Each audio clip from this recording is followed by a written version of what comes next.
Good evening, everybody, and welcome to our episode 6 of our Game of Thrones Song of Ice and Fire. Song of Ice and Flyer? Wow, good start. Song of Ice and Fire tabletop campaign. This one is called A Clash of Iron. As we are going to start the tournament off this week for our season 4. Very, very excited. Everyone's back because this is how we roll now, apparently. Because we're all here, we're all in the same place, so let's keep it going. Alrighty, let's have a chat with everybody, check in, and go over any announcements anyone has. Funky stuff. Charlie, you're back with us again. You're always number one at the top spot. On my little overlay. How you doing? It's that head of house buff. Yeah. It puts me at the top of the overlay. Yeah. I'm doing really good. We had a great premieres week last week. Was that last week? Yeah, I think so. Last week. It feels like it's been 6 years since we played last week, but also I'm like, oh fuck, it's Thursday already. Like, it's the strange duality that's coming for me this year. The more I age, time just is like balmy. Oh no, premieres week was last week, and then this week on Monday we did something cool on the Crownlands, which is sister show in the Fyreverse. Where I kicked out half the cast and brought in five new guests. And we went and played in the Stormlands, and we met the Baratheons, and Susie had a terrible time as Allegra, which was entirely not my fault. So I feel really good about it. It's kind of nice seeing consequences roll out and not be on the receiving end, right? To be honest. Isn't it great? And then I've been planning for the naval siege of Tyrosh next week. So I've been staring at war rules and trying to figure out how to make them nice and cinematic, because I'm here for those juicy fruits of the theatre of war. Nice. That's me. Super excited to be Marcia Greenmont today, head of House Greenmont, who was having a lovely ball right up until she stopped having a lovely ball. No balls, no feasts, no musicians. The list grows. Watch the road. We're done now. Watch the road. Nice. All right. Tom, what have you got in store for us this week, man? I don't know, to be honest. I'm going to play it by ear. Same. I'm just going to wing it. I love it. I love winging it. It's great. I feel that if you've got plans, they're doomed to fail. So just wing it. That's kind of my philosophy. You say that, but then my bad guys won last story arc. So, I mean, yeah, saying. That's true. But were they half winging it? Yeah. There you go. It's called adaptability. See, I'm half right. You're adaptable. Right. Yeah.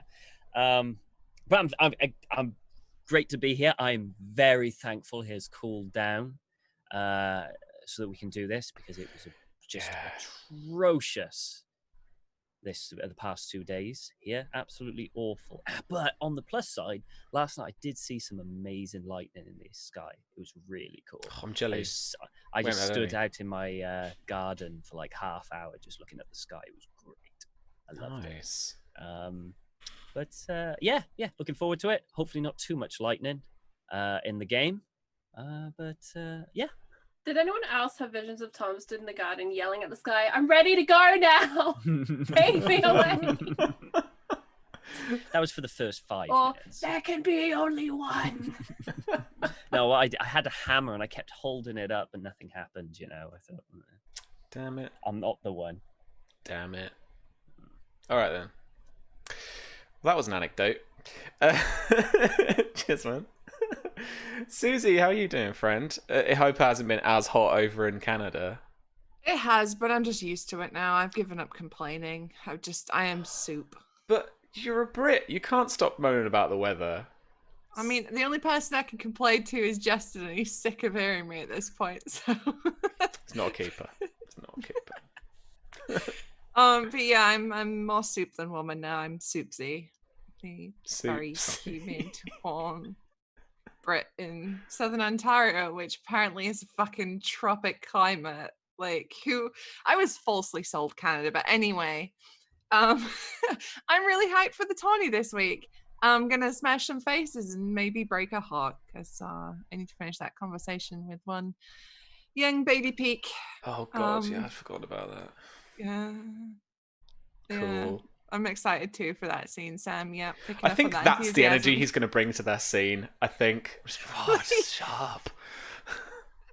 But a few things Sam did forget to mention at the top. We are sponsored by Roll20. So that is our virtual tabletop of choice. We got the logo on screen and stuff. Yeah, Charlie, that's the encounter training kicking in. And we have merch. We got t-shirts, Sam. So buy one. Is my sales pitch. Please do. If you want some merch, grab it. Yeah, I was going to ask you if we had a command as well. Awesome. Yeah, I'm on it. Nice. Look, I was going to throw over to you and be like, have we got any, we got any Black Cats announcements? Thank you so much for doing that. Yeah. Awesome. Alrighty. Should we move on? Yeah. Cool. I'm done. All right. Hey V, how's it going? It's going okay. From one woman who is soup to another. Oh no! I'm not ready to talk about the hell that has been the heat this week. Has your room cooled down a bit tonight, at least? The fan is now blowing cold air for the first time in 4 days, so I'm happy. But yeah, the last few days I have just been, because I'm working from home, as Sam knows. I've just been sat here with all of the wonderful heat of my PC and a bunch of monitors for like 8 hours, and then once I finish, I'm just like by the back door until midnight, just getting rid of the heat-induced headaches. But I'm glad it's cooled down for tonight, because I was really worried it'd be boiling and all of us would be like, we can't do this. And I have been hyped for this tourney for ages, because it reminds me of season 1. Yeah. We started with the tourney way back when we were all happy. No marriage this time, but a betrothal. So I suppose similar. I mean, so far we're not doing it. We built on the last tourney. There has been a marriage. It's just been upgraded to a secret marriage and a betrothal that it's half and half whether or not people are okay with it. So I think in terms of tourney episodes, we're right on the ball with this one. It's evolved. Yeah, constantly evolving. all that's going to happen now is that instead of having somebody poisoned, we're probably just going to get loads of death. Yeah. My theories.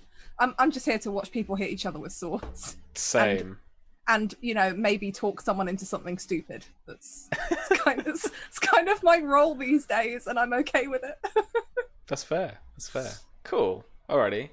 Yeah. I don't think we've got much in mind for Mara this week, but we'll throw over to you at points and be like, what do you want to be up to? Knowing Mara, it's probably just pissing people off by being there. At this point, this is what she's discovered she's good at, so she might as well run with it. Fair, that's fair. And partner in crime, Jonathan Fry. You're going to be the one hitting some boys. I hope so. Yeah, we'll see how it goes. I'm looking forward to it. I love tournaments. I've loved every single one that we've done so far. So I've been waiting for this. And here in Florida, it's really lovely. The temperature's great. The humidity has been really nice. So there's my weather talk. And I'm just excited. How dare you? I am excited for the tournament. I've been up to a lot of work the past few weeks, and every single time Thursday rolls around and we have this game, it's a very, very fresh breath of air, and I love it every single time. And that's it. That's good. It for me. Cool. All right then. I don't think I have anything else in terms of announcements. Susie, I think we covered everything with your thing. Cool. All right. Well, let's jump into episode 6, A Clash of Iron. And we start because we come away reeling from the announcement that Marzia made at the top of the ball last night. There will be no champions to start with. And so the first couple of contests, the archery contest and the grand melee, are all to play for. And you're right, Susie. Whenever I say a clash, I just think of kids, because that's our little AU that we all have to do a little fun side thing at some point. AU. Yeah, just the future. Nice. All right. I can imagine that there are quite a few sore heads this morning, and a lot of the higher echelons of the nobility that are here for the tournament have stayed at Fox Hollow Keep for the night with its new quarters that can house all of those families. But a lot of people, like Sam and Mara, headed back down to the actual tourney grounds, back down the mountain into the valley. Where do we find everyone at the top of the first day? I can imagine that in terms of the small folk and the organisers, they've actually done a lot, and they're actually quite busy this morning already. Who was the tourney organizer again? It was Henrik. Sir Henrik. I reckon he's been very busy already now, drawing lots for all of the random rounds, all the random lots that are going to be assigned to knights who want to fight in the several rounds of the tournament, or of the Grand Melee at least.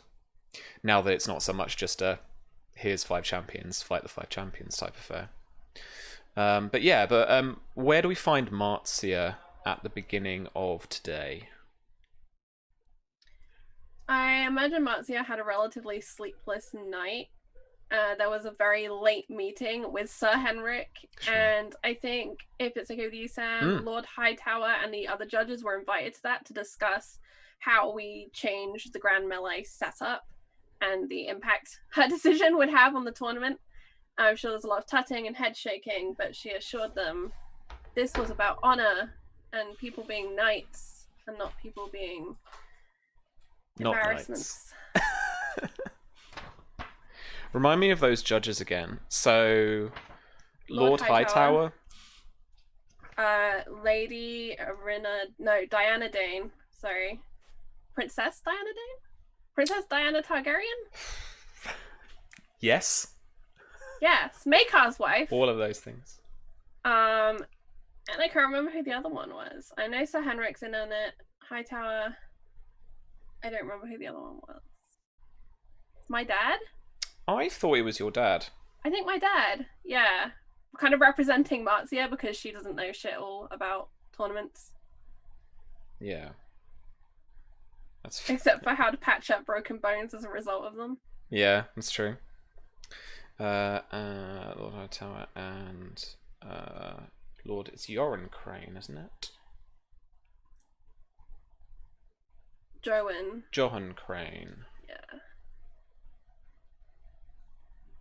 My brain went through all my brother's names, my son's names, and then I got to my father. I'm that person. You're now. that person in the family. Just go through everyone else's names. I'm gonna call everyone Babblebrook, and it'll be fine. Yeah, it'll be fine. Be fine. I imagine he chucks in his 4 pennies worth. But sure. I think the conversation concluded around dawn when Hightower and so on would have retired. Like, all right, we'll deal with the rest of the morning. But Marcia spent the rest of the time pacing the corridors and looking out the window down towards the valley, scanning for fire, blood, fury, and trying to decide what to do. So when we find her, I think we find her at the end of a pacing cycle, and she's in the foyer hall that we used for the ball last night, and she's looking up at the 2 sets of stairs, and everything has been kind of tidied away. Everything's nice and clean as if it never happened, but looking up to the ceiling, she can see still draped these heavy fabric cloths that had been put up. As she follows down this line of rope to the side, and she will walk over to it. And I know Tom made an amendment about the end of the thing, but if it's okay with you, Tom, I'm gonna say we didn't do the pull. And she'll go over and she'll pull it, and down will come all of these forget-me-nots, but they're all like withered, dried out, because they've been up in the top of this hot room and just left there. And she'll walk out to the front to begin the walk down to the grounds, and she's going to bring with her Salistrea. and I think she turns her head and lets out a low whistle to call the cat to her. Sure, and Salstraya comes padding up to you, rubbing her head against your hip as you walk. The day is, or the morning itself, is fairly cool. And there is just a slight rumble of thunder to the west.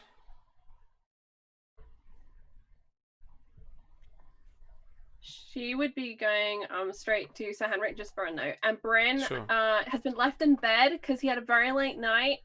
And Braith and Babblebrook will escort him down later, Sure. along with the head of the Hollowed Hearts. Just as a final mother arrangement note. Cool. All right then. Are you wanting to travel with anyone else? There are a few movers and shakers or players and pieces like we've got in the tab that are up and about, getting a little bit of breakfast. Some has been served in the hall. I imagine like some kind of travel lodge affair. It's got like a little continental buffet, but then you can order something from the kitchen if you want. Like a mix of leftovers and then some fresh scrambled eggs. Yeah, exactly. So yeah, you can grab somebody if you want to, if you have anyone in mind. I think just to reflect Marcia's mood, she's going to walk alone kind of down with the cat. But if she passes anyone, she'll kind of greet them and do the hostess bit. But I think she's taking a moment to self-contain and process on the walk down, knowing that she's going to be surrounded by people all day, and hopefully she'll have a chance. But she's not ready right now to engage with anyone actively, I think. Sure. What about Enzo and Miria? Just before we move down to the actual tourney grounds themselves, where do we find you guys at the beginning of the morning? Enzo probably went back to his room, had a sleep after drinking some more. He might be a little groggy when waking up, a bit of a hangover, but not too bad. And he's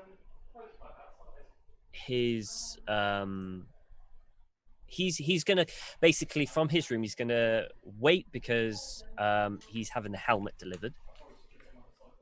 So he has to wait for that helmet to be delivered. But once it's done, he's going to pop it together in a chest with the scale that I bought the previous day, and then head over to Miria's room and hope she's still there. Yeah. Sorry, did you want that helmet delivered to the actual keep? Yes. Okay. To basically his room. Sure. So then that morning, there's a knock on your door, and there's a guard. Hollow Heart stood there in their half plate. What's like the plate and chain, and then they kind of shined for the the heraldry of the actual occasion. But they just kind of slightly confused. There's a Smith asking for you. Oh yes. Send her up. It was Kiri. It was Kiri. Yeah. Oh well, okay. Well, forget that. I thought it was the guy. So yeah, there's a knock on your door in the morning, and Kiri is there. Yeah. With the helmet that you ordered. Oh, thank you, Kiri. He'll take it and have a good examine of it. I hope it didn't take you too long. You're able to enjoy your night. You look at her, and she's brushing away some hair from her face with like the cuff, and she's still got like her smithing gloves on and her paraphernalia. She's probably got like, as probably cinematically, like a smudge of soot or something. Oh, an all-nighter, huh? 1 second. And he'll go into his room and he'll open a drawer, and there's a bottle of wine there, 100% a bottle of wine. So he picks it up, hands it over, hands it to her. Here you go, for your dedication. She doesn't say a word, but she uncorks it, and then she takes a swig as she leaves. I like her. He goes to the chest. He pops it in, makes sure that everything's there. Is it just a normal bog standard helmet? She didn't do anything special with it. It was just basically a black bog standard helmet. Yeah, I don't think you asked for anything, did you? No, I just went just as long as it was full face guard, so that no one can see the face. That's it. Yeah. Yeah. Was it literally just a visor then? Yeah. Just a visor. Yeah. It's as much as you can. Yeah, yeah. It's shaped a little around the front, so it comes more to a peak, to a point. But there's just a little bit of shaping to it. And I think I asked for some padding as well, didn't I? You know, for a coif, kind of padded coif. Yep. So yeah. If that's there as cool. So all of it goes into the chest. He kind of closes the chest, locks it up, picks it up, and he's going to head to Miria's room. Hope she's there. She is. I think she's dressed in quite a finely made, really kind of nice looking, but very like loose dress, kind of like a caftan that she's got secured with the belt, more so she can take it off, put it on, and take it off herself without the need of a maid. So when she's having to swap for armor real quick, she's not having to dick around. But she's kind of pacing, I think, nervously in her room because the idea of a Tawny is very fun until it's gonna happen. Yeah, that's it. So Enzo will put the chest to the side, in the corridor, just to the side of the door, and obviously he'll knock. Come in. And he'll open the door, and Enzo will come in. Big smile as always. Ah, Miria, and how are you this fine day? Is it a fine day? Every day is a fine day if you want it to be. Enzo, when do Maybe you get this relentless enthusiasm from? Wine and lots of it. And he'll come in, and is it like a chair or something? Yeah, he'll just sit down, chair, put his feet up, and relax for a little bit. So, how are you feeling today? Well, anxious, nervous, but excited, I guess. This is good. This is good. A bit of nerves keeps one sharp. And excitement keeps things interesting. What are you cooking up, Enzo? What's going on with this whole thing? Also, feet off my table, please. Yes, of course. Sorry. I'm not cooking up anything. I was just making sure that you were okay. It was a interesting night. I just wanted to make sure that your mind is clear and focused for the day ahead. No, it's not. But what can we do about that?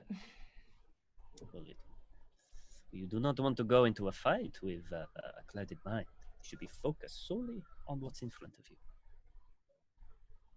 I hope that when the time comes, that's the case. But right now, I can't help but think about what happened last night. It wasn't the way that evening was supposed to go. No, it wasn't. But considering of what could have happened, it wasn't too bad. It wasn't too bad. Did you miss the part where all the Dornish lords left? Oh, the Dornish lords leave all the time. Lords insult each other, and they go back and forth. I have seen it all this time. Once they get onto the tourney field, they'll just smash each other to pieces, and it'll all be back to normal. Yes, that's exactly the problem. They're going to kill each other. No, they won't kill each other. They're mistaken guided of honor, and all this will prevent them from going all the way to kill. They'll stop just short. I wish I had that optimism. I mean, what knight would sacrifice their honor to kill a fellow contestant? Is that not one of the most dishonorable things you could do? It is, but it's not unheard of. Well, of course, accidents do happen. Accidents, yes. Yeah. Like poison-tipped spears and lances aimed for the throat. Those are all accidents, yes. Well, these things happen. I have faith that the tournament will go well. And if not, someone does. Well, if not, you can always punish the people that break the rules.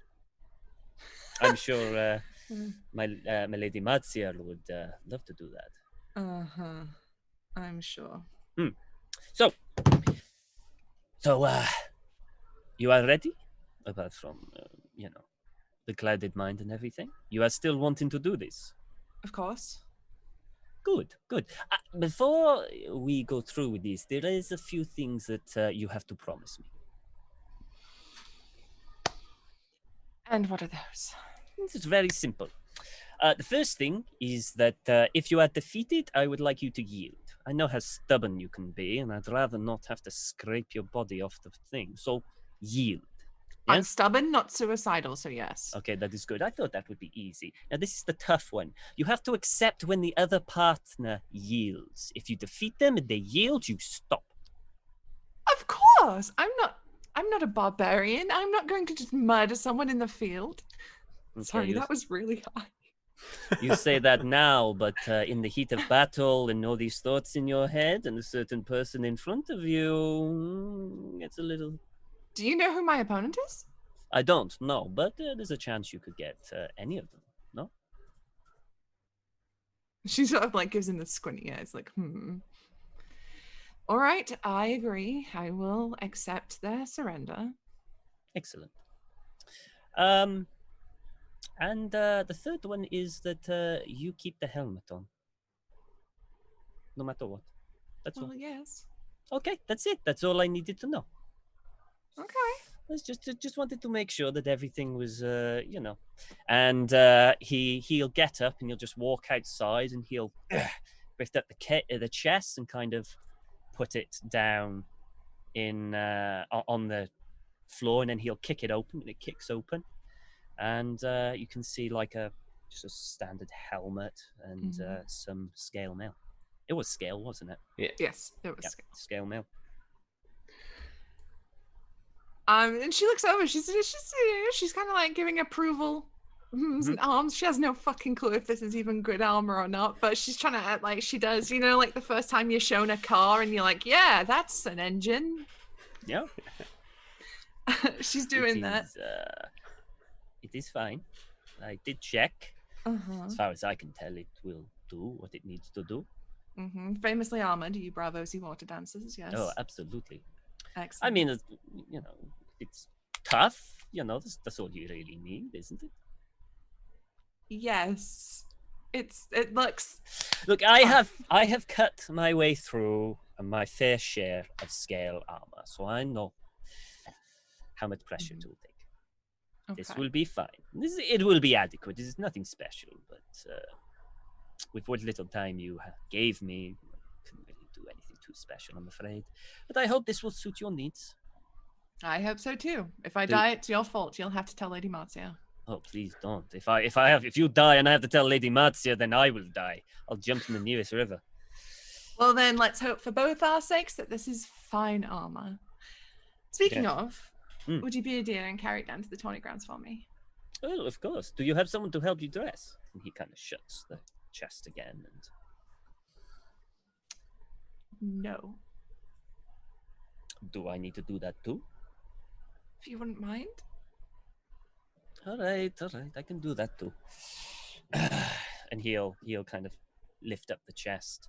Well, I'll see you down the 20 guns unless there is anything else you want to know. Did you speak to Lady Marzia after everything happened last night? No, I thought it was best to give us some distance to cool off and think about what happened. I hope that the light of day has kind of tempered her temper. Yeah, me too. She was not pleased. No, but I will keep an eye on her and do my best to make sure that she enjoys the tourney. Please do keep an eye on her. Of course. Now, if you'll excuse me, I have to carry this down to the tourney grounds. Or maybe I can get someone else to carry. I'll get someone else to carry. Take care. I'll see you later. Fine, sir. And he turns and heads off. And he's going to find someone else to carry this chest down to the tourney grounds with him. I want to interject with, as you turn around in the doorway to walk out, you find Ellery standing just outside the doorway. And you kind of, I'd imagine, like, bump into him just a little bit. Oh, Oh, apologies, Ellery. Did not see you there. There's a clear clink coming from inside the chest as it just kind of bashes into him. And he kind of looks down at the chest and at you for a second. Enzo will smile, and he kind of like, with the Enzo kind of light on his feet, he'll kind of twirl, just beside of him, around him. I will. I look forward to seeing you fighting in the tournament. Thank you. Yep. I'll. Okay. And she's sat head down. I think Enzo can pick up on that vibe, right? He's like, Yep. There is get the fudge out of here. There is for sure in the TV show of this a final shot in this scene of Ellery giving Miria a kind of concerned look as we jump cut over to the Tarly tent. I guess is where we find the two of you. Yeah, they're in their nice little cozy camp away from everywhere else. Oh, shaded underneath like a few trees and a largely treeless area. Yeah, it's nicely cool. And this is before the tournament, right? Morning of, yeah. Morning of. I have a question for you, Sam. Yeah. Is the first event of the tournament the archery event, or is it the melee, or is it the joust? Charlie, I thought it was the archery tournament. All right, cool. I don't have a ton planned for the archery tournament, so you guys will have to remind me about prizes and how you wanted to go about that. I know there's something very easy in terms of the rules about doing that. It's kind of some increased, some kind of ever-increasing difficulty archery tests. Is it a contest that you were interested in going for? Oh yeah. Yeah. Okay. Yeah, he has. Cool. He has to. Sam, I think for the tournament setup, if like the champions were to enter the archery contest, they get some extra points towards their like overall performance total. Nice. So they get like That's extra cool. reputation to encourage everyone to engage in everything. All right. Nice. Cool. All right. So we can head on to that first of all. But we find you in the morning. It's going to go archery, and then the grand melee will start off later on today. And then we'll continue for a day or so, and then we'll do the joust as well. But we find you at the moment in your tent. The tent is an absolute mess. They have been celebrating. There are cushions all over the floor where they were trying to play cards. Cards everywhere. Wine everywhere. Clothes everywhere, and as Don and I briefly discussed before the stream, just a chicken that's nestled. A live chicken that's just nestled into some of the cushions on the floor. Neither of them have any idea how it got there. It's just chilling, just sat there, I think. It's very comfy. Yeah. Yeah. And I think like if Sam's waking up in the morning, he's sort of that shot where he stretches and like falls out of the little cot with like falls out of the furs that he's wrapped in and like realizes it's probably a little later than he anticipated. And there's like apples scattered across the floor, and he's like rolling across the apples trying to like get his hands together. I imagine that see him falling out of the cot wakes Mara up as the furs are just ripped from her. And she is now cold, and looks down to also see this chaos and apples, and is just giggling because they went picking them while they were drunk the night before after they got back. And I think she just looks at Samwell, just looking at the tent, and looks back at him and is just in a fit of laughter. He's like pawing around on the ground, like trying to figure out where his pack is that has his right armor, his clothes, and everything scattered. And then he realized that he stole the covers, and he'll just say, oh, sorry, and offer them back over, the furs back over. She probably takes them and just puts them down on the bed because she's awake now. She's not going back to sleep. And she kind of gets up and probably far more gracefully than Samwell dodges the apples on the floor and manages not to trip over them. And while he's searching for his pack, probably just drags out from behind a chest that they've moved at some point that night, just the pack he's looking for. and starts getting out. Just like doesn't say anything, just gently puts it in his line of sight. Thank you. Then you'll take the pack. Well, can't have you going into the tournament without any armor, can we? No, that would not look good. Do you remember? He looks down at a couple of the cushions. Do you remember us finding a chicken? I think she just looks at him, looks down at the cushions, and is just in more fits of laughter as she just kind of stands there like, No, I remember the apples and the cards and all the others. I don't remember the chicken. She's just looking at it and him. Is this a test? Am I supposed to remember the chicken? No, I really don't. I am sort of hungry, and he looks down at the chicken's face. No, I'll find something else. And he snatches up an apple and starts to like pull his clothes out of his bag. I'm sorry, I'm running late. Last night was fun. Well, it was a celebration. What's the point in getting married if you can't celebrate? Even if it is just in a tent with the two of us. Are you going to walk down with me today, or are you going to wait? She gives him a look like, what do you mean, am I going to? Of course I am. Oh, good. Well, Archery's up first. Can't put on his clothes. Can't have you showing up by yourself. Right, and Gregor, I'll need Gregor to help me change from my different outfits and armors today. We'll have to find him. I wonder where he got to. Well, he's either back in his tent, and she's kind of doing the same thing. She's now getting her dress on, and I imagine there's bits where like Samuel has to pull some laces tight, and she has to like dust off something, that's got itself across the top of his jacket. And she's just like, well, he's either still in the hamlets, or he's hungover in his tent, drowning his sorrows at his misfortune, depending on how his night went. I think, and thank you, Charlie, who just reminded me, Gregor ended up like finding a local lady to spend the night with, which I had forgotten.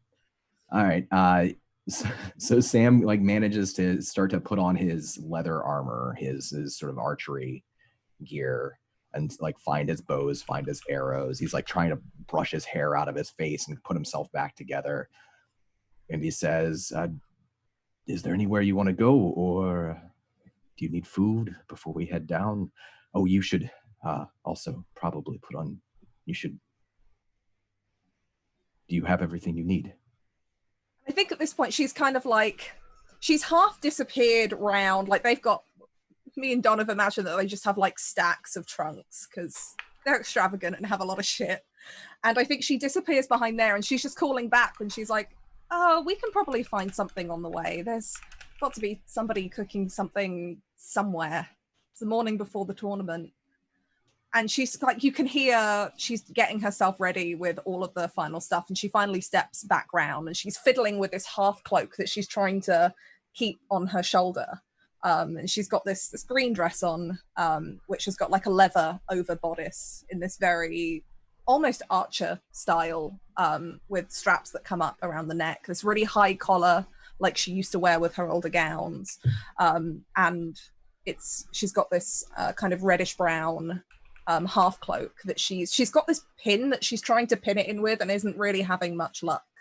It's like, well, I thought I would wear this, but this isn't going to hold this up. And she's holding some, it's like a leafy brooch thing that clearly is not good enough to hold up this half cloak that she's trying to pin to the top of her dress where the leather is. Do you have anything? Let me see. And he kind of checks out the brooch that you have that's not working. It's this little dainty, like silver thing that is clearly not going to pierce through the leather that she's wearing or the dress.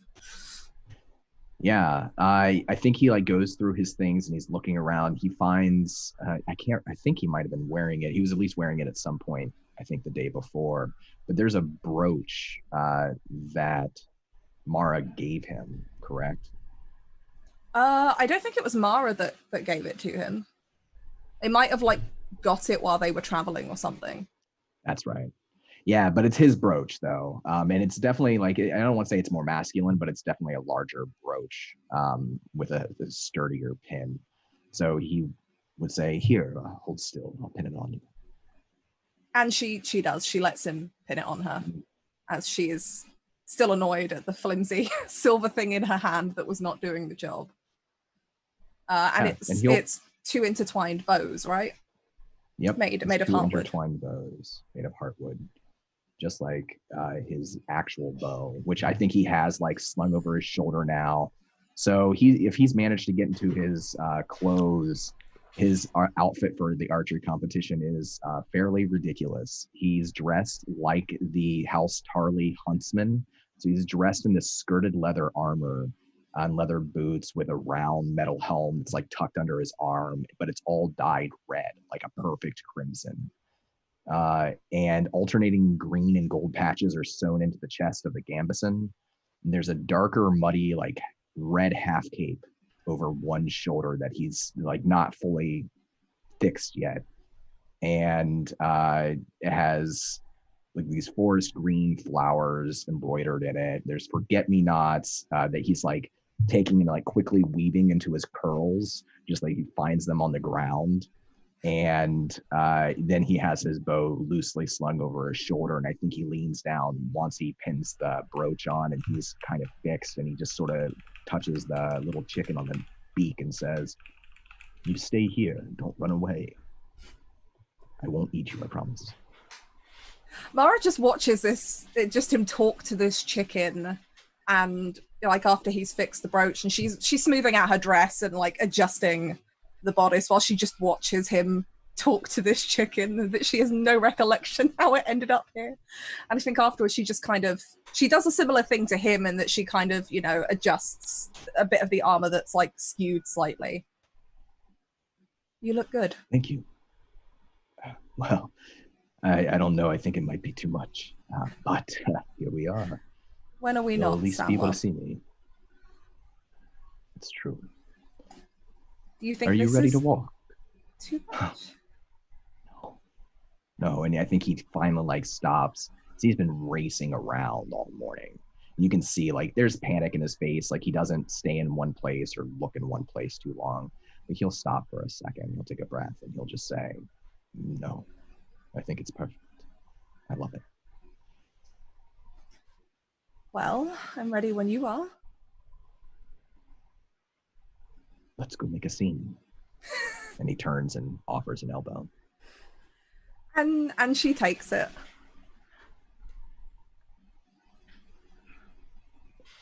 All I right. guess they go and find some food. Out you go. Yeah. You step out into the little camp, and there's a little tent for Gregor. We see Gregor?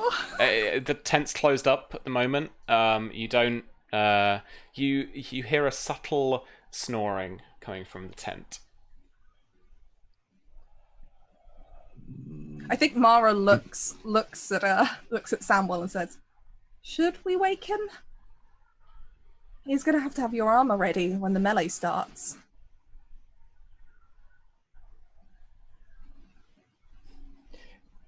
No, let him sleep. He'll wake up in time. I have faith. She gives him a look that says she does not have faith that Gregor will wake up in time. But she doesn't go over to the tent. I think she kind of looks and says, maybe best not, in case they came back here last night and he didn't stay there. She kind of has a realization that there could be somebody else in that tent with him. He cannot be alone. She does not want to walk in on that. Yeah, and Sam is happy to let Gregor sleep a little bit longer. He's a good squire. He deserves it. Oh. We put him through so much shit. He had to carry so many trunks. All right. then you folks head off to the archery contest. So the way this is going to work is basic target shooting. The archery competition is pretty simple. Archers stand in a row, take aim and fire 3 shots at the straw target. Missing the target all 3 times eliminates the competitor from that round of the competition and for the rest of the competition. The targets are moved back each round, and so we will start with a difficulty marksmanship test of 6, and this is bows, and let it increase as they are moved further and further along. The archer with the highest total degrees of success from all 3 shots in the last round is declared the winner. Charlie, what prize is on offer for our archery contestants? I think it's a fairly humble prize because an archery contest in this part of the world isn't as widely regarded or as highly regarded as other contests. I imagine it will be a small purse of, I don't know, like 50 dragons, something like that. Yeah, some money. Some amount. And Sam, if you're okay with it, I would like to suggest that this is the only event at the tournament where there's a ladies version. Sure. It's okay for ladies to hunt with bows, but it can't, like, it's not a mixed gender contest. Sure. They have their own nice one Sure where they thing. get the nice dainty setup, and then the guys have that long field. Yeah, for sure. Did any of the ladies want to partake in the contest? I guess it's not really a place for Marcia to do so. But then knights riding in their own tournament, I don't know, that's probably a thing. Mara might, just for the fun of it. Like, after she's watched Samuel. Like, I can imagine that maybe the ladies one happens second because people that don't want to stay to watch it can then filter off to prepare for the next event. And I just imagine, like, the ladies one is just everyone who doesn't want to go off to lunch just stays for something to do. And the prize is like a newborn lamb or something, like feminine and like token. Sure, okay. Yeah. Mara absolutely cannot win that, but she'll give it a go because it's fun. That's what she's here for, right? And I don't know, I feel like it's fitting that she might have a go at archery when Samuel's sigil is the hunter. I think Marcia would be looking for Miria to make the suggestion that she entered this morning, and perhaps if she can't find her, then Marcia will enter as just an opening tourney thing before she goes and sits on her butt all day in the beautifully carved stool. Yeah, is arranged. Sure. So the sun is, as the archery contest is set up, it's already providing a little bit of warmth to this red mountain valley. And you find Miria entering the kind of larger encampment that is now the tourney grounds, split over its several glades and little campsites. She walks down from the kind of muddy track that comes down the valley from Fox Hollow Hamlet. She's walking with Ellery. Arm in arm, I would say. Yeah. It's a formal display of, we are betrothed. Look at us promenade down to the tourney grounds together. My squire, poor ex-lord Blackmont, is carrying my stuff.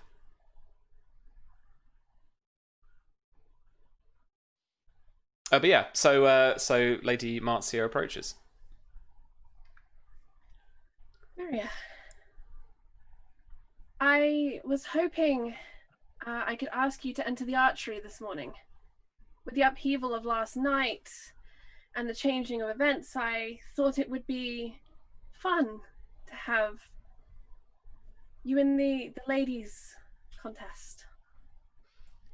I mean, I could, but I barely know how to hold a bow, let alone fire an arrow. Oh, I thought, never mind. And she clearly is like, I didn't think that through. She only ever uses a spear. What was I thinking? I can, if you would like me to do so on behalf of the house. It might be a show of that. More of a statement than really anything. Yes, and Ellery, won't you be impressed? Very much so. Depending on whether you actually hit the target or not. Well, that's the thing entirely, isn't it? I've never known Myria to miss something that she aims for. Well, well, this was pleasant. Yeah. I shall go and then make myself present. If you would prefer to sit, of course, in the stands, I understand. It is going to be a warm day, I think, even though we are moving quickly through the season. Okay, so this is a quick note for Susie. Is the archery likely to run into the melee? Is she going to have a conflict of timing? If the ladies contest, it could happen. It could go on for longer, depending on the contestants. Yeah. It's sport. Things can always go a few ways. Perhaps your Dornish cousins will be taking part. Very well. And Miri's like really awkward, not really looking at Marzia because she's still kind of iffy about last night. Like they didn't part on the greatest terms last night. And I think Marzia reaches out a hand to kind of like, as if she was going to touch like just above your elbow as like a squeeze, but she just kind of lets it drop.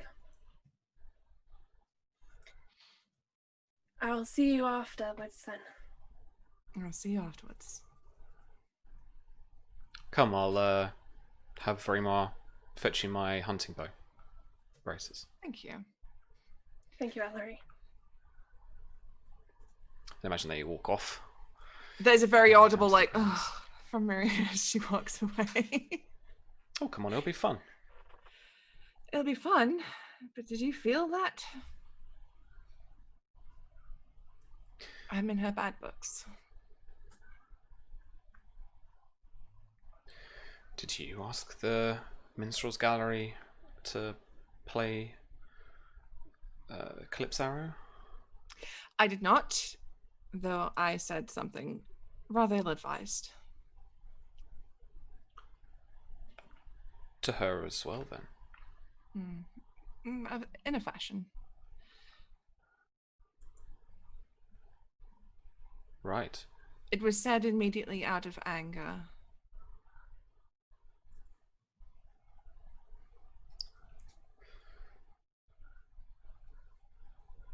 And what you said to me? Partially from anger.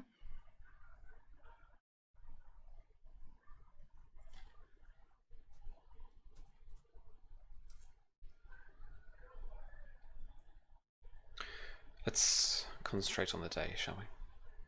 Yes, let's finish this conversation later. It's not something we can rather finish in that short time. She's kind of looking him over to be like, you know, gauging his general sort of body language. Yeah, I mean, any kind of vibe you get from me is probably true. He is feeling really awkward about it. He's kind of trying to feel his way through this conversation as well. Yeah, he's very apprehensive. I think Mary tries to sort of change topic. She says, "You'll have to show me how this bow works then, if I'm to not make a complete fool of myself." Oh, okay, cool. Right. Let's roll persuasion. Hang on, where is he? Where's my boy? Let's get some rolls. Ellery. Right. Persuasion 3, marksmanship 2 with no bonus dice. Sweet. Okay. So with a difficulty 12 persuasion test, he can lend you a bonus dice during the contest. All right. So let's go persuasion. Come on. I've just clicked it. 10. So he shows you how to use a bow.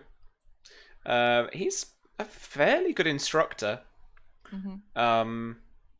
It's just done in such quick time. I just don't. It's nothing that you can really take in, probably. So Unfortunately, I mean, no it takes a long bonus dice, time to learn how to aim and shit, right? Like how to read the wind. Yeah. And he's giving you, like, he's trying to give you the data dump, like, advanced course in, like, you know, quarter an hour. Yeah. It was like, holding, and then wind, and then what? Pull it? Okay. Yeah. Actually, I can imagine maybe Miria getting to that point where she gets a little frustrated at the end, and she's just like, so, look, no, so just hang on. So I just pull it, and that's the thing. And he's just like, it just kind of goes over the last, maybe, you know, core little bits. Mm-hmm. Well, okay, yeah, you draw back, you aim, and then you let go. Try not to move the bow. There you go. So, right, fine. Imagine her elbow just kept like sticking up at like a random angle. And he's like this, pushing her arm down every time. I'm She's trying like, to aim. Yeah. She's like, he's like, nope. Nice. Yeah, for sure. All right. Well, let's start with the men's archery contest first, though, with Samuel. So, targets are only a few yards away. This is going to be a routine 6 marksmanship test. You, I would say, have basically got to hit one of your arrows to get through into the next round, as they start whittling down contestants. Okay. And are there like any like big lords, like any like particularly famous people who've entered this competition? Or are they holding off? I could look through everyone's stats and see. I tend to dump stat marksmanship because no one uses it, but let's have a look. Surely Gwaine or Leo's got to have it. They're both tawny kings. Competitive. Gwaine, yeah, for sure. I don't think Leo's really into it. He's always got his eyes on the joust.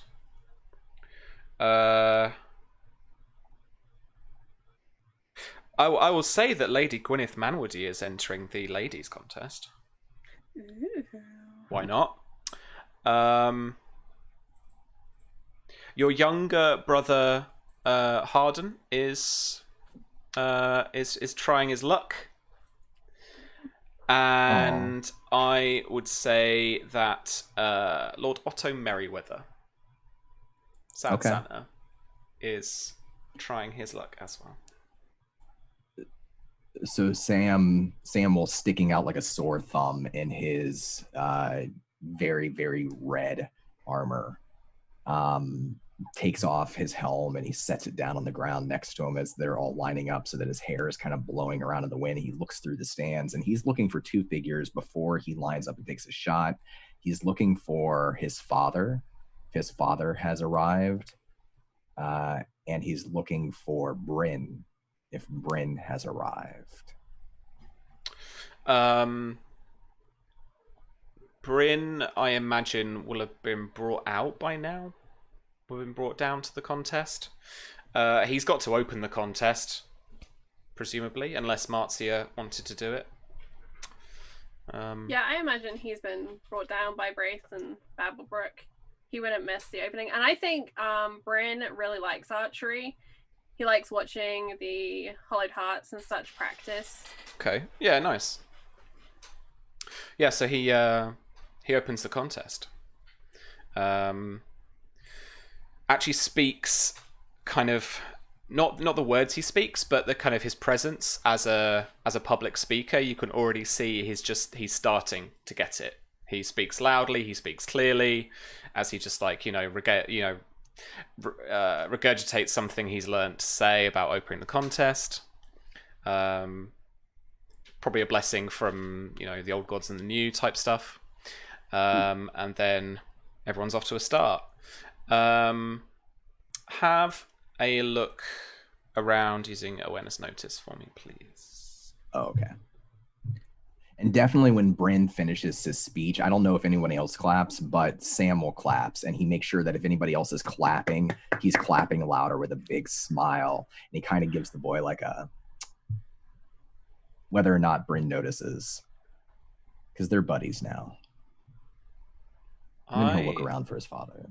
Yeah. I weirdly, yeah, I mean, that's fine. You can do that. Yeah. Yeah, I mean, I know kids are fickle. He might not respond, but he does it anyways. Sure. So yeah, awareness notice. A 10. Okay, with a 10, you do not see your father around. I think the smile on Sam's face fades a little bit.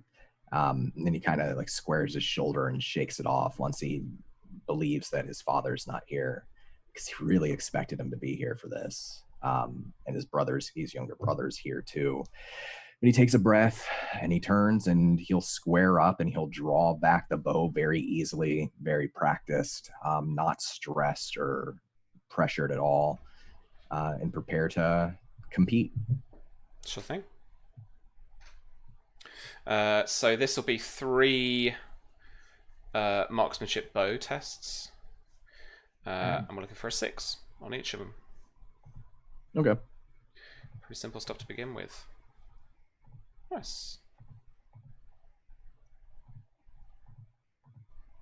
Very nice. 23, a 20. Yeah, go on, read them out. Oh, just a 23, 22, 26. Very nice, yeah. There's, 3 firm hits to the center of the target. This is easy. This is the easy distance. But, you work hard and keep your technique true and land some firm hits into your target. The other contestants do fairly well. There's a few hedge knights that will say hit maybe only 1 or 2 of their hits, and then there's some points allocation, and they are taken out of the this first round. And there will be a total of 4 rounds, and so most people go through. All of the nobly trained people, at least, for sure, go through. And then we're on to the second round, which is a difficulty 9 test. All right. I think he finds Mara and flashes a quick smile as he's getting set up for the second round. For sure, yeah. The targets are taken some yards back, and then, yeah, off we go.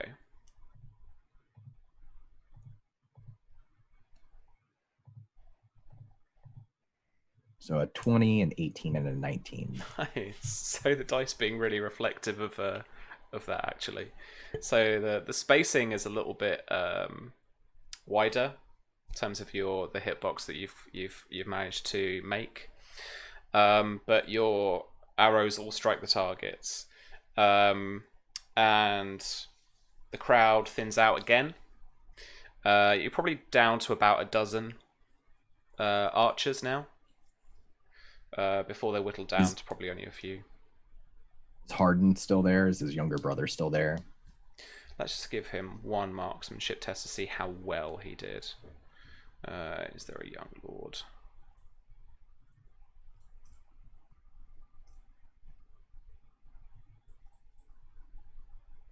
He is not. Oh, no. Anyone else you are particularly interested in following? Is there anybody who seems to be really all 6 have been dead on the center so far? No, to be fair. Okay. You're following the huntsman's tradition as being one of the top ranking people. Merryweather scores a 10, so he's still through. Could we add one of the yeomen from the Greenmont house, kind of representing the Alfred division of the house? I realized I put it in our green room, and then remembered you don't read green room. I can't see it. No, you can't. Yeah. I've got lots of things going on. So yeah, for sure. Charlie, why don't you roll that for me? I don't know if I have the. Yes, I do. They got a house units, units, right? Yeah. Marksman 5. Yeah. All right. And 5d6. Chat and cast not involved. Throw into chat what we think this guy's called. Sergeant at Arms. Yeah. All right. So they're still in as well. 14. Yeah. Nice. Saw the 14. Hey. Cool. Sam, after Harden drops out after the second round, he'll kind of pass by him while they're resetting and they're kind of dragging the targets further back, and he'll just kind of clamp his younger brother on the shoulder in a reassuring way, and he'll say, "Don't worry, you'll get it next time." Yeah, his older brother is not like teasing him, but you can kind of see behind his eyes that he he's like, oh well, that kind of thing. Because because his younger brother's a squire, right? So he doesn't want to be shown up. So he's kind of relieved, but also kind of like, yeah, I told you wouldn't really get anywhere.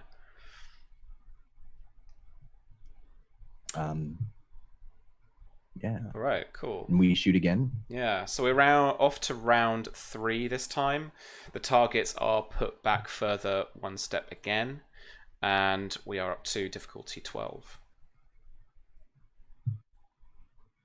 Okay.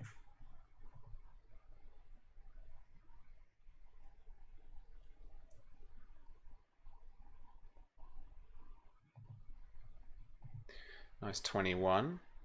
Oh, and a 24, a very good hit. So that 24 would likely be like a bullseye, whilst the 21 and the 18 form a slightly wider hits outside of that inner circle for the actual target itself. The Hollow Hearts are, I saw...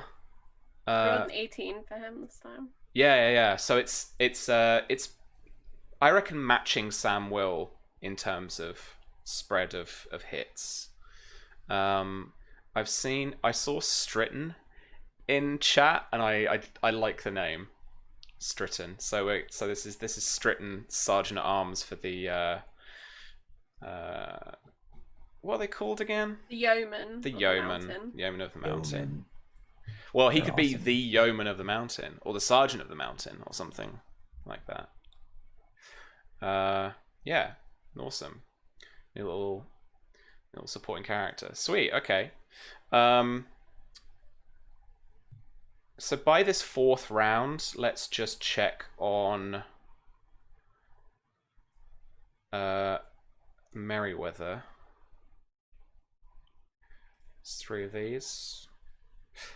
He just doesn't qualify. He hits 2. He hits 2 of his 2 of his arrows into the target he has, but it's just not enough to keep up into round 4. So as round 4 begins, what I'll say, let's build a little bit of juicy tension.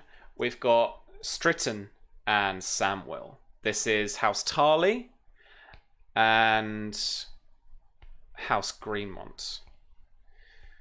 As the targets are moved back a few yards and you start to line up a shot and get your eye in, you just start to hear from the crowd a little subtle, all black and brown and covered in hair, the bear and the maiden fair. It's just very quiet, but it's just like kind of tickling you at the back of your head, just distracting you. I am going to use one of my test dice to give you a penalty dice. Oh. Yeah. All right. So Samwell, it's just down to Stritton and Samwell now. Yep. And Samwell lines up, and he hears that song. And he stops, and he lowers his bow. He's already started to draw, and then he lowers it, and he kind of just looks around one more time, just not looking for the singer, but again, looking for his father, looking for Lord Tarly. All right. And I imagine not seeing him. Unfortunately, yeah. You don't see your colours as you look around. And a lot of people are watching. This is essentially like the final of this competition. And so there's a lot of interest. And that bubbling, murmuring song is coming from the small folks. Like it's more like an enclosure than it is like a stand or anything. It's people stood around on one side of the grounds. And while you can hear it from that side, as you look around the nobles' stand and where they are also stood nearer you, you don't see your father, but you do see a few gossiping heads who look between them. Mara, where are you at this point? She's watching, and I imagine that they would have arrived in time for her to have decent seats. Because she wants to see this. She likes seeing the archery. So I imagine that she's somewhere fairly towards the front, but then she's probably there with other nobility as well. Who are you sat with anyone in particular? Is there anyone you want to be sat with in particular? I don't think so. Not for this, because the archery isn't necessarily the most kind of politically charged of the three events. So I think she just probably stays away from the oak carts if they're here. But that's nothing really new. It's not, she doesn't like go out of her way to avoid them, but if she spots where they are, she will very early detour to somewhere else. I can imagine. I can certainly imagine that's happened. Where you are sat, as you hear that, you hear people start to whisper and murmur, and there are a few eyes darting in your direction. One of the which that you meet, you see Lady Faye Rowan looking at you briefly. I think she just smiles at her. Like she spots this. This is a thing that she has absolutely seen before in the last 4 years, and I don't think it bothers her as much anymore. Yeah. But I think she kind of smiles at the Lady Rowan and holds that gaze for a minute before just kind of turning her attention back and just before watching you do, Samwell. Just before you do, you see her turn to Lord Hightower, where she's sat around still, within more of a kind of entourage of his courtiers and certainly Lord Leo's courtiers as well. I think Mara probably kind of after that goes back to watching Samwell and watching what's happening, and I think a little bit she probably spots the look on his face as he's searching the stands and watching, and she knows who he's looking for. And I think she has a look herself and probably notices that old Tarly is not here. She knows that Samwell wanted him to be here, and I think at that she kind of draws herself up a little bit in the seat where she's been kind of relaxing, watching, in an attempt to, if Samwell catches her eye as he's watching the stands, that it might make him feel a bit better.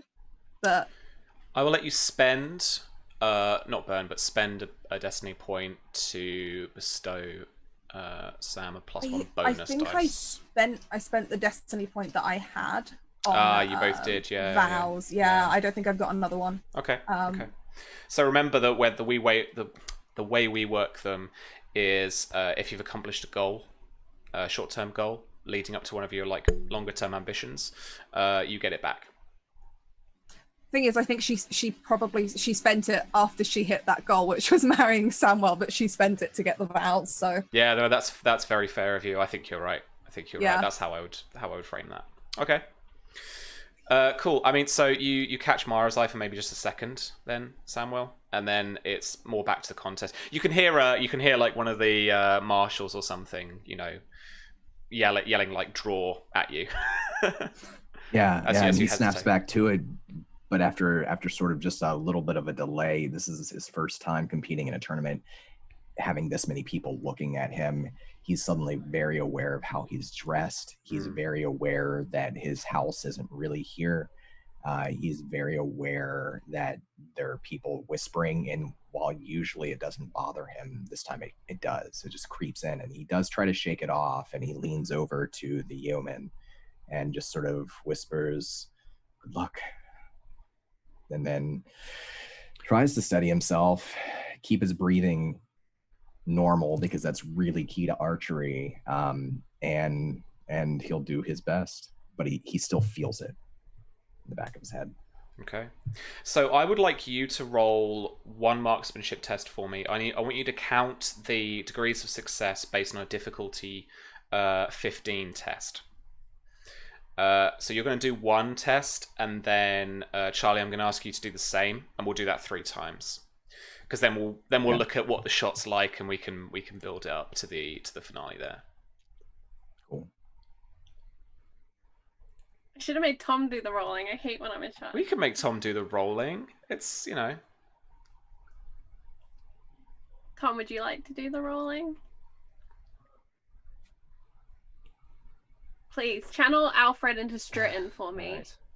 Channel the archer goodness into the arms of our boy, our Greenmont trained and proud man. 50 dragons could change his stars. It's a lot of dragons. That's a lot of dragons. No, you don't want Hey, me Tom. doing that. I rolled 3 fucking ones, mate. Hey, 3 Tom. fucking ones. Do you know when Charlie said all of that, she didn't mean do the direct opposite? I know, right? Yeah. All right, so Only me. Only I could do that. Only Yeah. I could do that. so Samuel hits the third, like the outer ring of the target, but it's still within the cloth. And there is a polite clap from, almost like a golf clap from the noble stand, and then there's a little cheer from the small folk crowd. Onto the home, what's it called? Like not the home advantage, but like the home, the home contestant. Fires, and Stritton's nerves get the better of him, and an arrow goes wide this time around.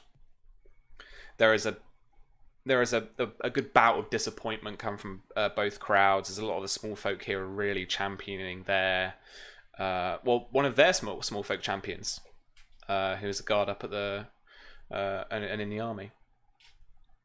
But we move on to the second arrow of the final round. So Samuel to shoot first, and then we'll ask for Stritton's. Really want me to roll again? So with another 1 degree of success, so for a total of 2 degrees of success over the actual whole round, and the same for Stritton.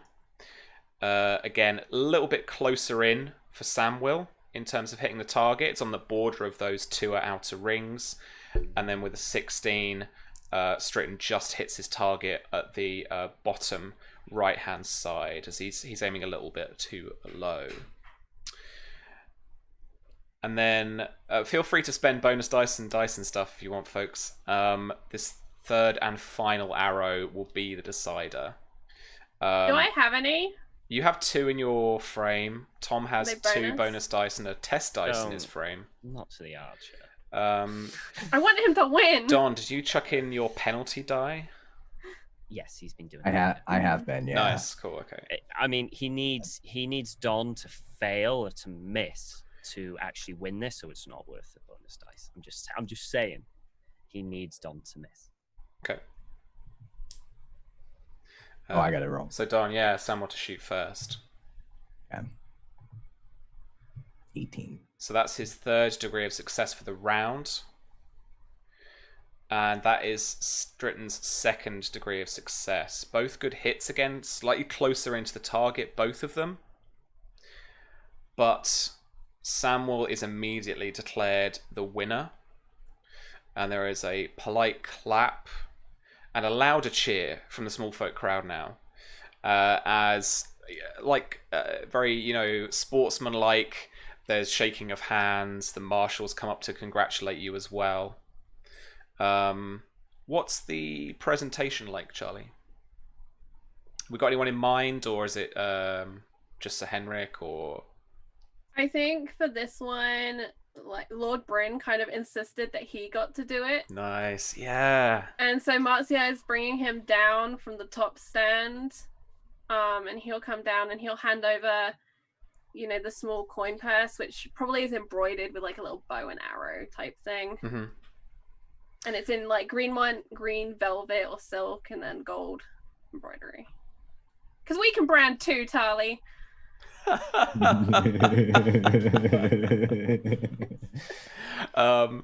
Yeah, for sure. And I think that Bryn looks at you as he hands you this, and he has to like reach up very high and look quite high up to you.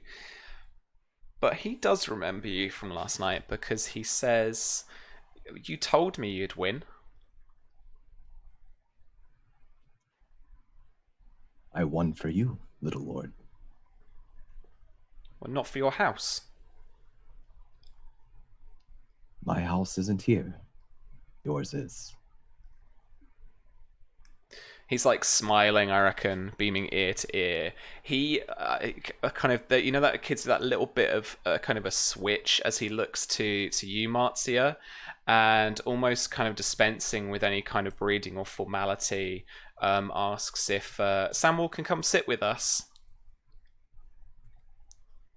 Unfortunately, I think Samuel will be very busy with the rest of the tournament. Won't you, Satali? That is true, my lady. But, little lord, perhaps I will see you again after the next event. And, Lady Marzia, please, I would like it if you would take half of my winnings and give them to your yeoman. He deserves it. I got lucky. Gladly. Thank you. Fine speech, little lord. I'll see you soon. And that's all he says. Sure thing. Where do you do anything just now between this and the beginning of the ladies' archery contest? See Mara or go back to your tent? Or... That's the big question: has Gregor showed up? Nope. Has the squire appeared? Nope. Then he's got to book it because he has to get changed into actual armor. Okay, cool. He'll run past Mara. He'll run past Mara, who's up in the stands, right? Mm-hmm. I think she tells him that she's entering the archery, and asks if she can borrow his bow. Oh, yes, of course. Do you need a refresher on how to draw it? That would be good. The last time I did that was, 4 years ago when you tried to teach me to hunt, and that did not go well. Well, perhaps you'll be a little stronger this time. She laughs, completely unconvinced. She's done this because it's fun. Not because she thinks she'll win. Sam's doing that, and we don't have to spend a ton of time, but Sam's doing the mental gymnastics of like, do I have time to teach Mara and get back to my tent and change and get back in time for the melee? Is that a question mark, Sam? I don't know, do you? He hopes so. Not really. Well, it depends if Gregor's up. Oh, goodness. If Gregor's ready with your stuff, you could just about do it. Yeah, he'll take the time to show her. All right. Roll me persuasion and any bow specialty dice you have as a test. Okay. This is going to be against difficulty 12, and then if you get them, you can lend a number of bonus dice equal to half your rank in marksmanship. Okay. It's a 17 on the teach. Ooh. And he just sort of like, as he's like helping her and showing her, pulling it back, he does the normal thing, like keep your back elbows straight. Don't stop breathing consistently in and out slowly. Don't close one of your eyes. Keep both of your eyes open. There's the whole, like, nice, the normal archery stuff. I'll give you 2 bonus dice for the degrees of success. Okay. I like to think that she remembers how to draw it. It's just she knows that she cannot aim. She can do the motion and looks great doing it, but it's just the question of will the arrows go at all in the direction she wants. Yeah, for sure. I don't know why I'm doing this. It sounded like fun. Because it'll be fun. Cool. All right. So Samuel makes a dash for it, and we'll come back to him in a few minutes. I think she probably wishes him luck as he goes in, like, making it in time as she realizes he's actually in a hurry. Yeah, for sure. All right. So the ladies' contest is open. This time, because she's not here to argue about it, by Marzia.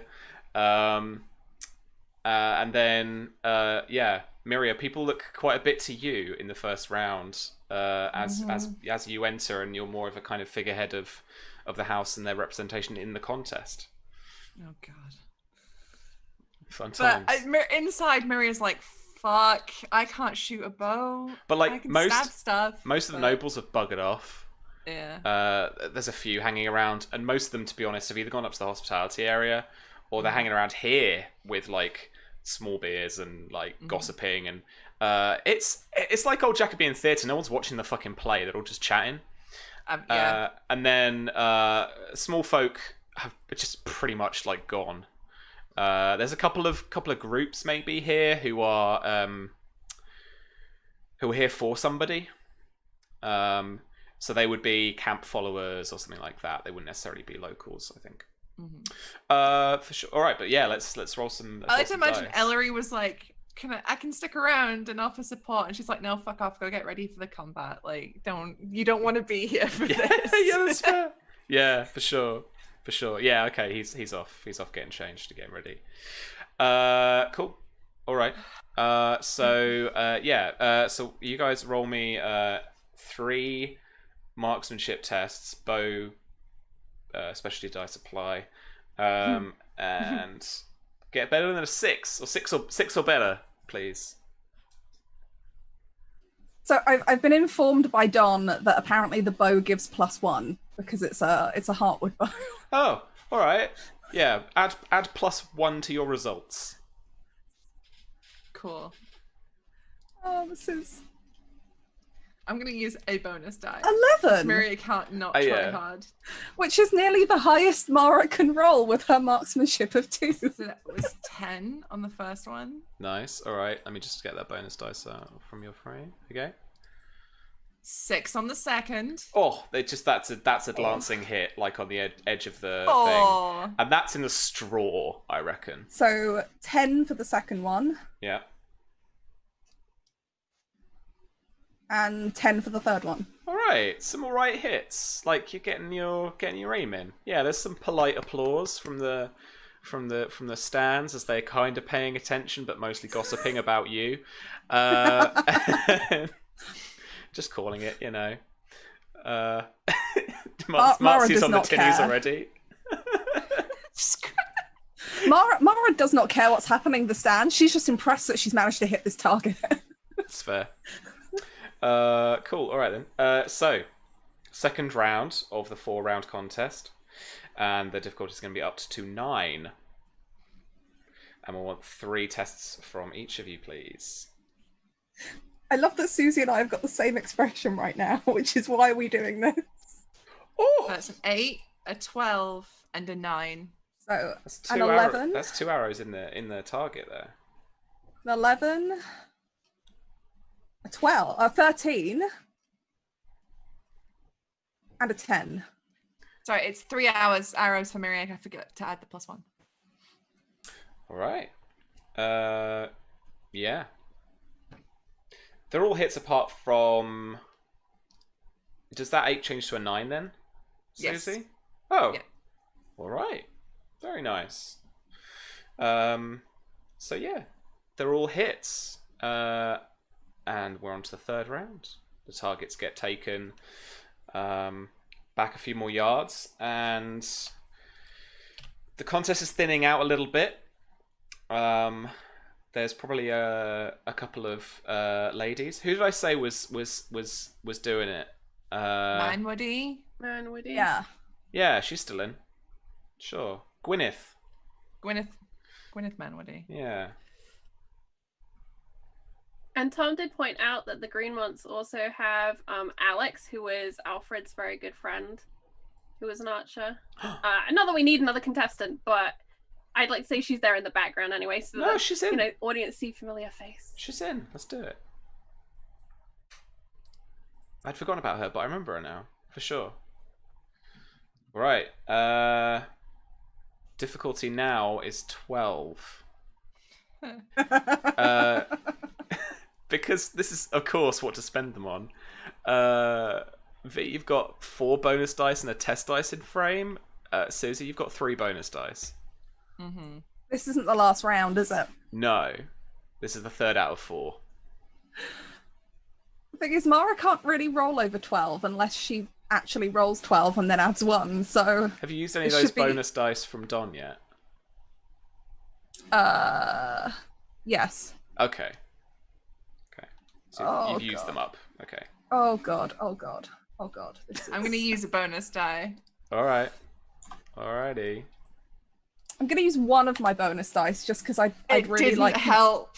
I would really like Mara to at least hit something this round. She'll be quite proud of herself. Susie, that goes wide, flying wide. You know what just occurred to me though, Susie? 10. Everyone's gonna see you be shit. Sorry, 7. Yeah, no, I fail too. Be shit in the archery. They're never gonna suspect you're a mystery knight. Exactly. She's doing it on purpose. You can roll deception bows for me if you want. Can I? To miss, yeah. Oh. To purposefully miss. I think maybe after that don't last think she round needs where to. she gets 3, like, she's like, shit, hang on.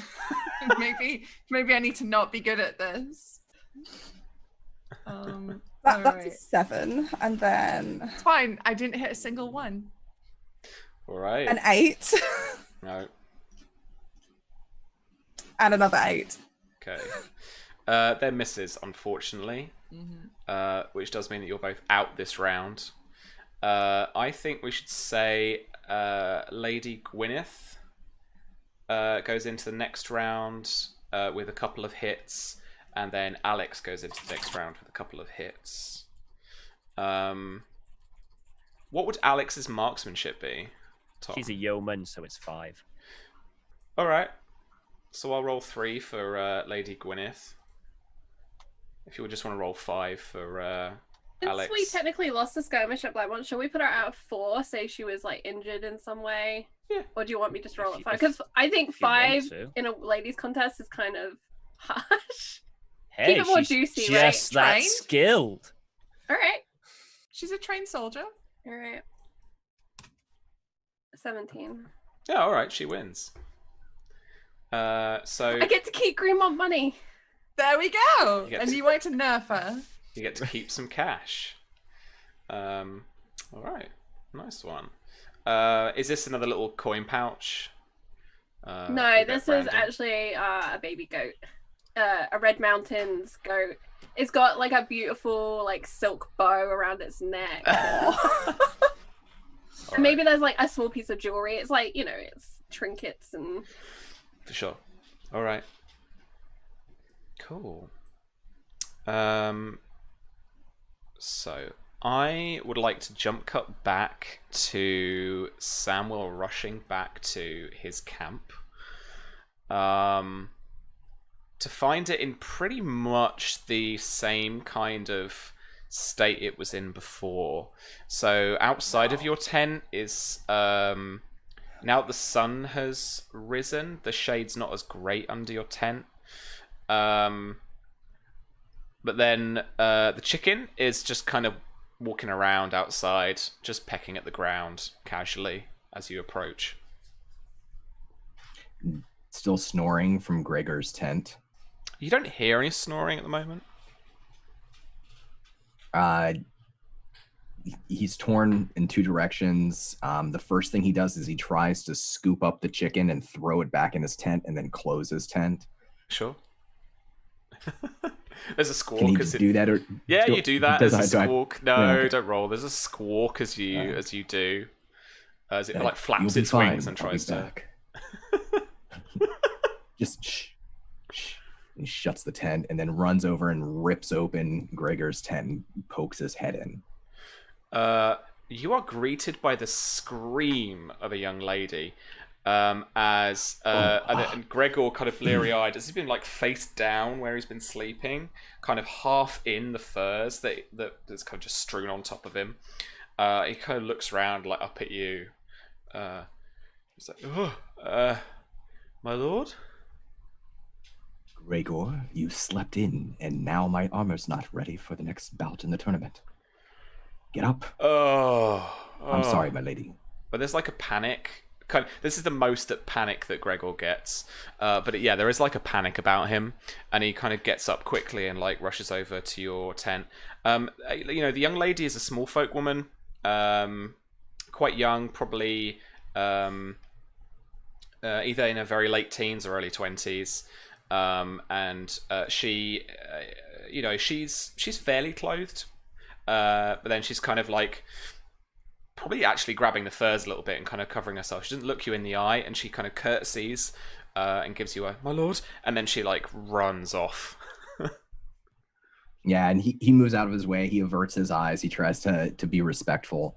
But he's again doing the mental gymnastics. Does he have time for Gregor to get him into his armor and for him to get back down without missing the melee?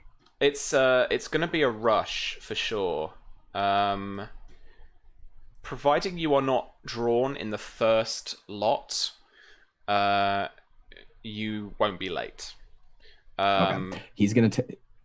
This is his plan. He's gonna tell Gregor, grab my armor, meet me down there by the stands. We'll find a place, and if you don't make it in time, I'll wear this. And he like reaches and says, "Sword, please."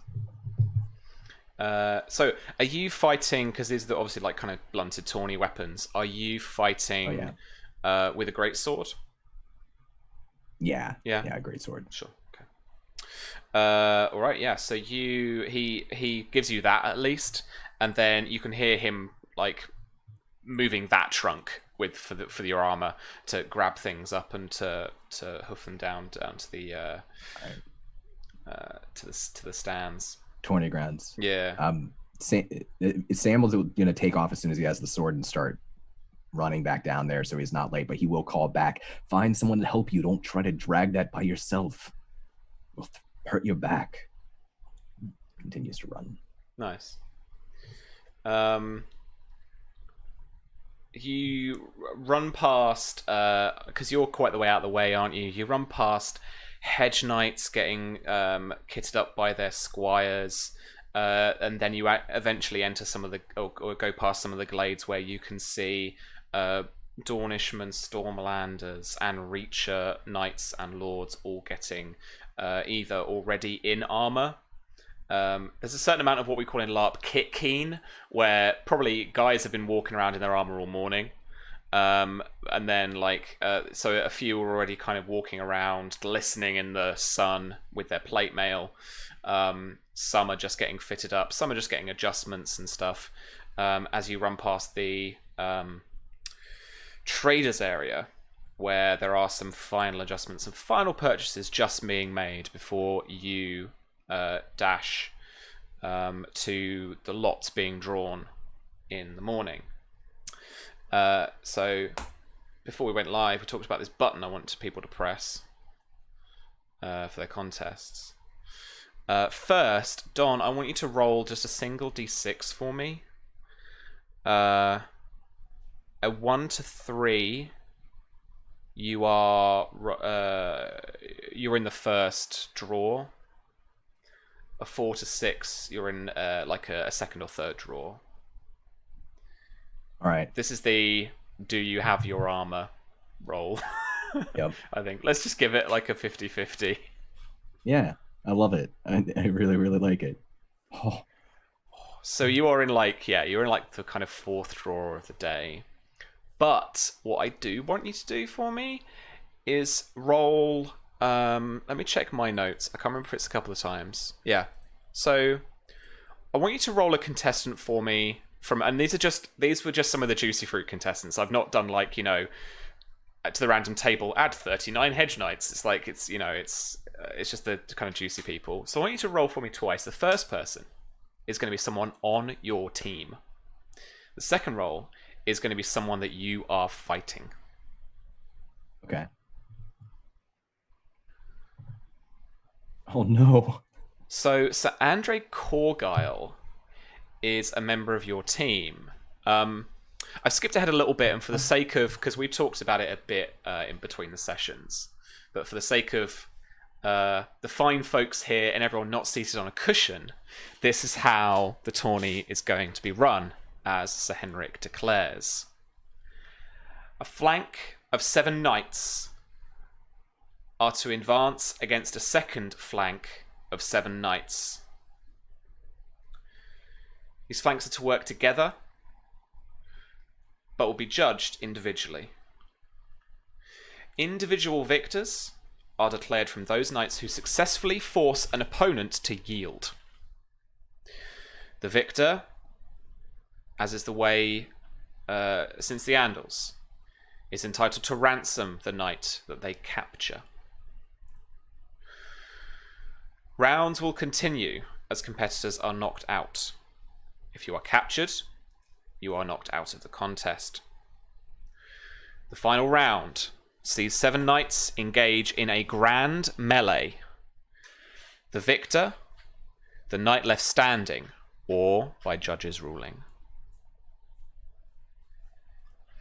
So, and there are hundreds of tawny knights here. Not all of them engaging in the in the melee, of course, but a lot of them. And so there are a lot of rounds.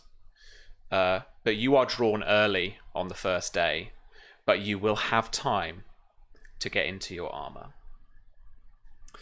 So, drawn alongside you in your flank of 7 knights is Sir Andrei Corgyle.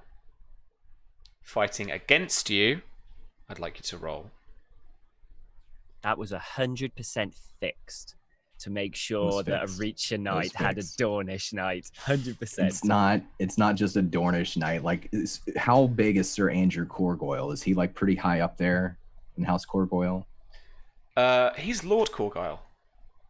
Okay, great. I think. So yeah, I have no reason for him not to be. So yes. Yeah. So Samwell led the charge of the Reachers in the Battle of Brimstone that he basically routed. I mean, he wrecked us down on the Brimstone River pretty recently.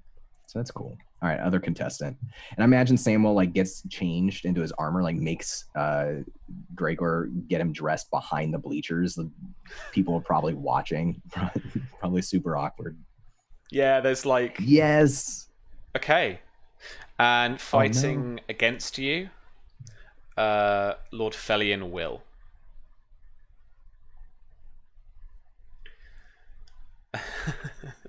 Fix this. Nobody. Enzo. Roll 20, fix this. I was asked if I wanted to fix this, and I said that Marzia wouldn't. So random. It's entirely random. Not that I can substitute people out as they get picked, so we'll just have to re-roll, but it is a random roll table with equal weighting. So yeah. Amongst the 3 of you as like notable characters that we care about are some knights and some lesser like hedge knights and stuff. So you'll have an opportunity to try and strategize to pick off who you want to try and fight. Some people may come for you, that kind of thing. When you chatted to Felion Will the night before, right? Was we had a successful, friendly conversation about one Lord John Oakart. I swear Corgyle was there as well, right? Maybe not. I didn't know. I think Susie was dancing with Corgyle, I think. Right. Yeah, what happened with Felion was they were like, gutted we can't fight in the tournament because of the whole champions thing, but who knows, maybe it'll happen. That's right. Also, P.S. Can you kill my secret wife's father-in-law? We didn't say that. We just said that he couldn't be trusted, and then he walked back into a hall where Maekar did his little display, proving the Reach can't be trusted. Blood enemy cannot be trusted. We suggested that he might be planning something. You basically dangerous. said, can no one rid me of this troublesome father-in-law? And then you'll act shocked and surprised when your knights from France go over into Canterbury Cathedral and fucking kill him, is what's gonna happen. Historical reference. Susie, I love you. All right. Oh, sorry. All right. This is not after the fire. Let's get it back on track. Right, or I have to go get myself another beer. Right. Okay. So I mean, this is the contest. Susie, you have the luxury of waiting a bit longer, but Fabulous. I would like you to first roll one contestant randomly for me. Mm-hmm. Ooh, Lord Stefan Jourdain. You are fighting against Stefan Jourdain. Oh, okay. As the next person to be drawn, I did fix this, but only narratively. Fighting in your flank is Sir Lewin Dane, the Sword in the Morning. And then I want you to roll for me one last time to see who else you'll be fighting against. In before it's fucking Ellery. Okay, that's not. We're good. Sir Orton Buckler, Mr. Uwu Marzia, please notice me. Marzia senpai. Yeah. All right. Cool. We've got the contests. But just first of all, I just wanted to check in, particularly with Tom, maybe with V, just about any other scheming going on, and also Charlie, any other scheming going on in between what we've got going on in the actual contest. The only scheming that Enzo would want to do was to invite Lady Rowan up to the host box to sit with Marzia and Enzo. It's pretty much all he wanted to do. He throughout this entire tournament, he is going to big up Marzia to her and kind of play on the fact that she's alone in that high council, and a friend might be a good idea for her. And someone as competent as Lady Marzia, could be a good thing. And he's just going to do that. But subtly. He's not going to. It's going to be like over the extended period of the day, over the tournament. Cool. Because I absolutely hate myself, I'm going to try and run it at the same time. Because combat's not enough, obviously. Right, let me just get my NPCs up. Talk amongst yourselves. Anyone else got any plans? Marzia had promised to sit Lord John and Lady Jane Oakhart near her, so she'll make sure that they're sat fairly high up. Nice. Mara is not sat anywhere near them very purposefully. Okay. What I would like you to do, Tom, is I'd like you to roll a status test for me. Okay. You could blag some specialty dice, depending on what you want to try and blag for me. So like reputation or breeding or anything like that. I don't have any bonus in status. I'm just going to really just like be charming, and because I kind of charmed her like crazy last night. Yeah, well, I'm going to give you an intrigue here, but this is an opportunity, and I might take this forward into our game kind of generally, because we do a lot, or I do a lot with kind of more advanced stuff with like environmental qualities, where people get like extra DR or extra bonus dice for a certain thing. So I rolled a 10. Okay. So what I was looking at was rolling like against their passive status, and if you succeed, then like you get some environmental qualities per degree of success. So you could like introduce. Well, I'm going to introduce this thing that's around us, and this gives me an extra little boost. I ain't going to beat her passive status. No way. No, all right, but not quite. So so she essentially sits with you and with Marzia at the in the little kind of royal box type thing. Oh man, I even had her age back in the day. We're 5 years, right? Yeah. Oh, all right. I actually don't know how old she is. She's in her early 20s. Oh wow.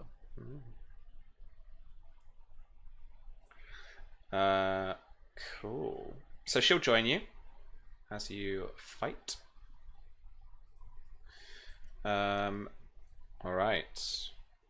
The earlier contest of the two that we care about is Sir Samwell. So Don, we are ready to go again with you in an actual combat. I am just going to roll, because of the juicy fruits, a quickness test for Felion and a quickness test for you, and then I'll narrate some of the other stuff. You don't have to go for Felion, Will, but let's face it. We can't see what hurt him. You might just, bruise him a bit. This is quickness, you said? Yeah. Okay. I'm going to add a test dice to that because I've got one. Oh, no, I'm not, actually. I'm not. Not yet. Well, that's a really good roll. I am going to use one of my bonus dice. Sure thing. Because I need it. quick shout out, if you do want to chuck people bonus dice or test dice, you can always chuck us a few quid in chat. It does help us here at Black Cats. Yeah, so please do. And it helps players. It helps players too. Nope. A 12. All right, so he will be quicker. And then I do have some secondary folks, so let's just chuck in a knight for the sake of a second character you could go for. And agility will be a 10. All right, so Felion Will moves first. What did Charlie put all his dice in? Okay, cool. He is wielding one of his Dornish spears and a small round shield, ready to go to a two-handed spear if he needs to.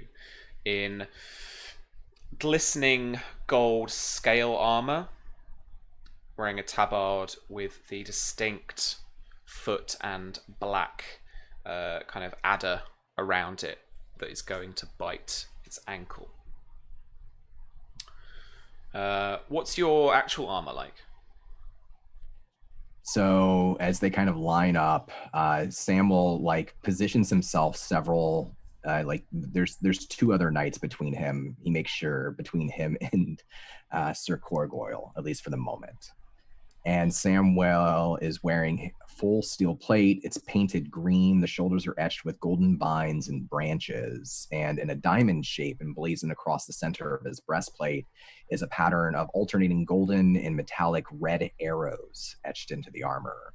He has a full green, full helm, but it's painted green as well, with a face guard that's forged to sort of look like crisscrossing vines over his face. And wielding his blunted greatsword, and the way that he wields it is over his shoulder like this, aimed slightly downward, so that he's positioned to use his greater height to react faster. Nice. All right.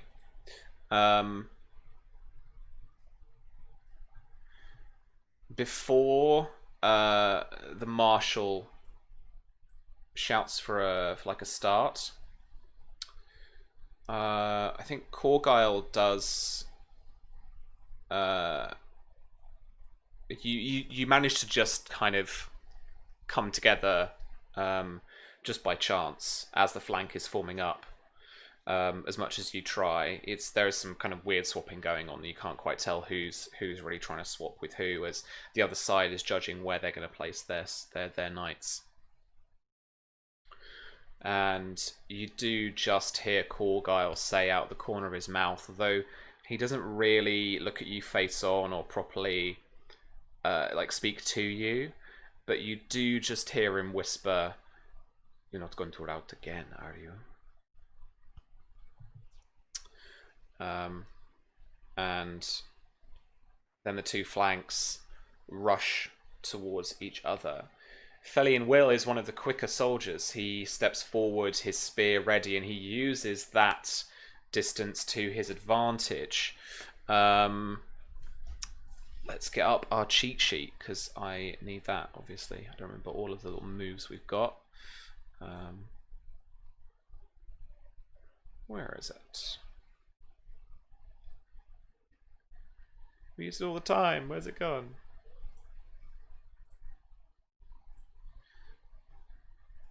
I'll just resolve an attack, a normal attack for him quickly here, because I don't think he's going to be reckless or cautious, but he's going to go straight in. It's a 19 against yourself. How does that do, Don? You're muted, Don. In your armor, bear in mind.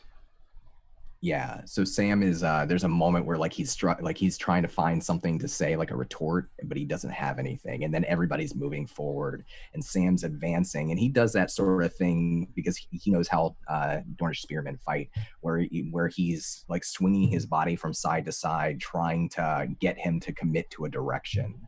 A 19 is going to be 3 degrees of success. But I'm going to, let's see. Oh, sorry, I rolled the wrong guy. I'm sorry. Take. Oh, okay. Wow. It's I should have rolled. Let's take a 3 off of that. Let's gonna say it's 16, just because I should have rolled 4 dice. 6 dice, keeping 4, not keeping 5. Oh, I gotcha. I'll use my anointed for the day to increase my passives by 5. It's by 5, right? Yeah. And if he's hesitant at first, like when he sees that there's no way that he's too fast, he's not prepared, his footing is wrong, he pushes forward so that he's actually trying to close the distance, allowing the spear to strike him, but not gain as much speed to kind of blunt the blow as much as he can. Was the 16 3 degrees still, or 2 degrees in the end? 16 is still 3 degrees, so this is still going to be 2 degrees of success. Okay. That's weird and odd. A spear is... I didn't put that in the cheat sheet, did I? No. I did put it on Bellion sheet though. If you scroll down to the adders thing, it has the damage on it.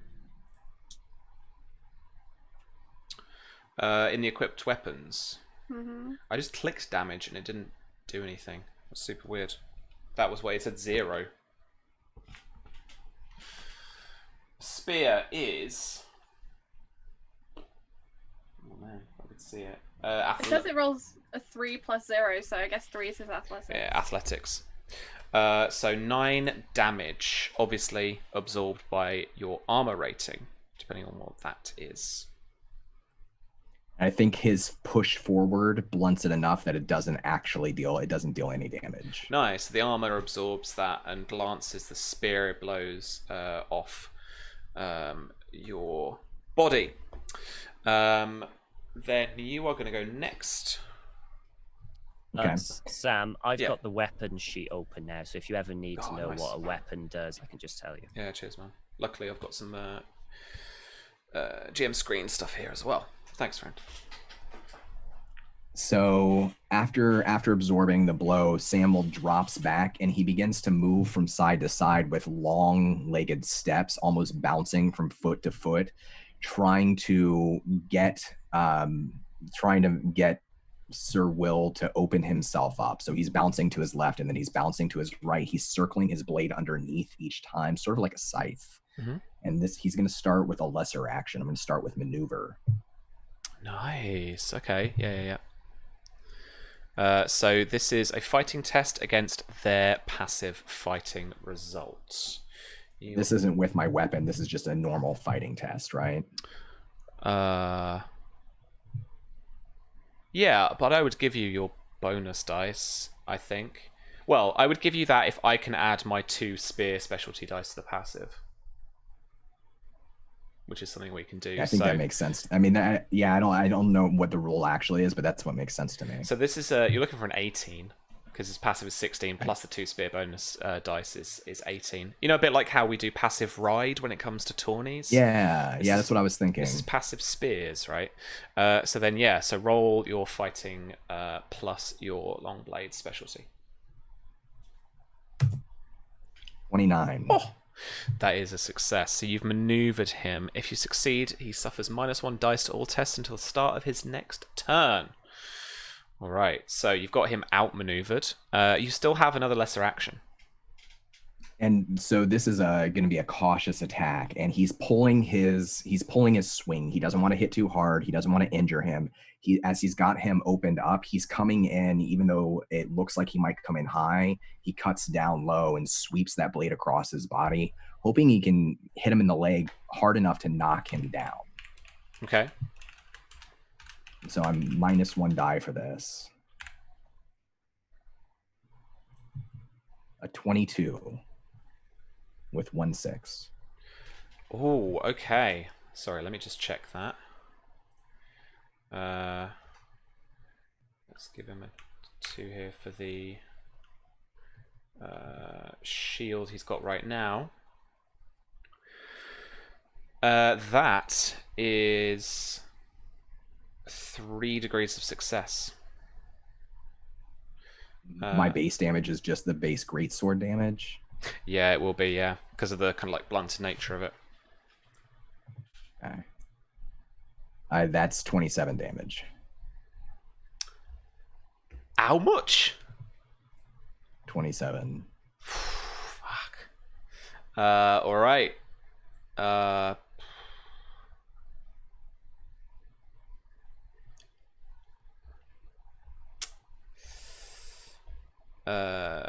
Yeah, powerful still applies. Oh wait, yeah, does the powerful? Yeah, if the powerful keyword Poke. doesn't apply, then that would be 24. No, powerful does apply. Yeah, because you're still using that. Yeah, oh, okay. With cool. You're still using the kind of the weight and the length of the great sword.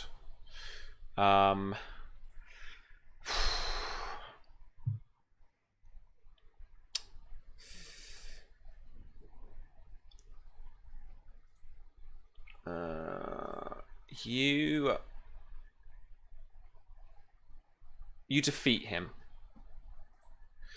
So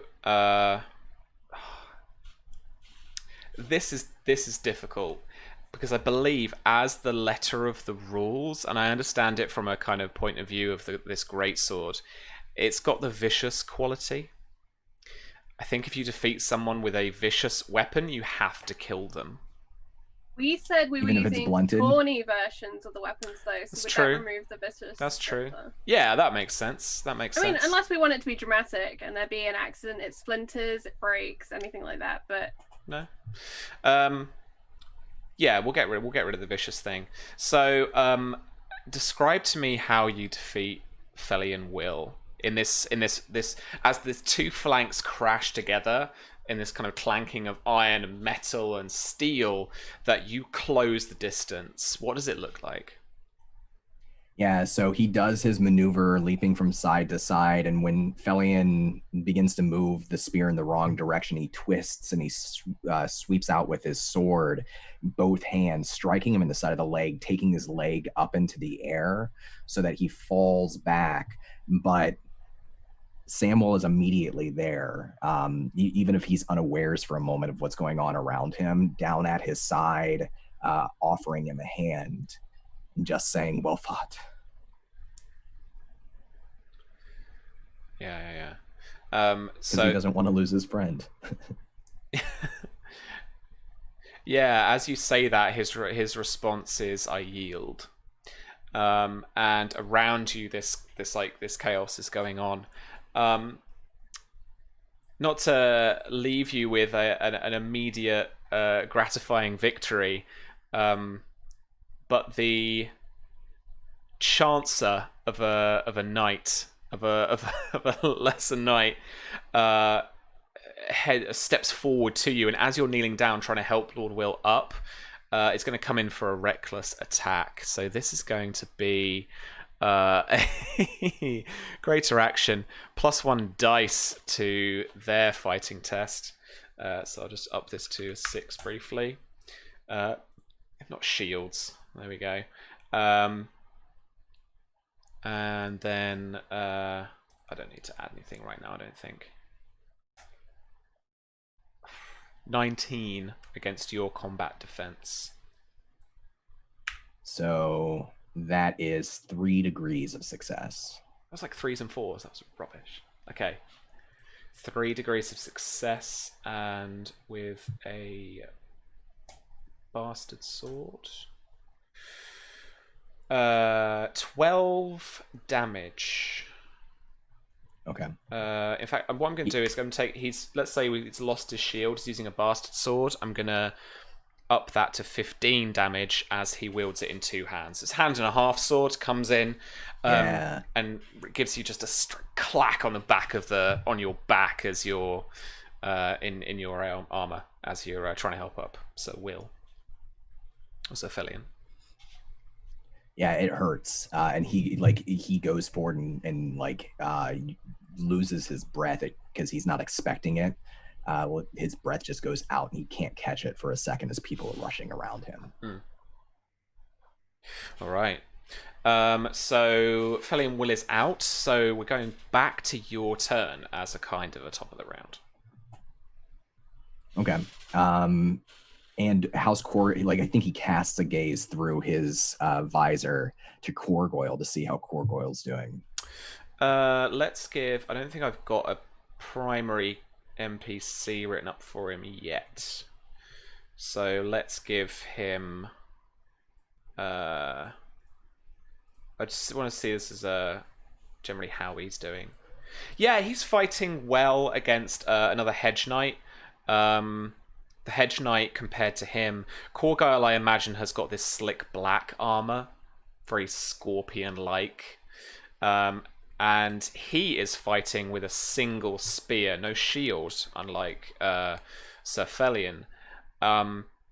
But he is quick, and he is dealing some real damage against a Hedge Knight who just is quite ill-equipped in comparison. Just a breastplate and back, some greaves, some bracers, and just more like kind of padded armor and arming jacket underneath. Not even mail and a coif and stuff. But that Hedge Knight is trying to fend him off with just a simple long sword and sword and board technique.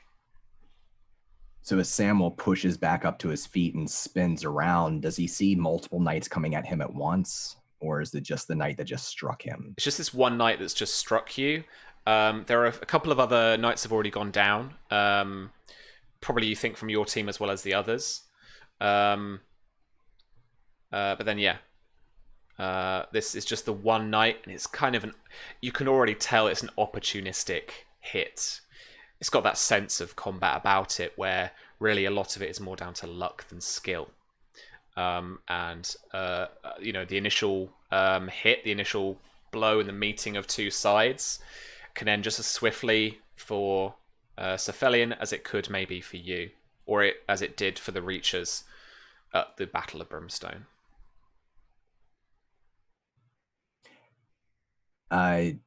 I think Samuel pushes up, and for a moment, like, he still can't quite catch his breath. He wants to roar, to scream, and for a moment he wants to just pummel this knight that struck him in the back.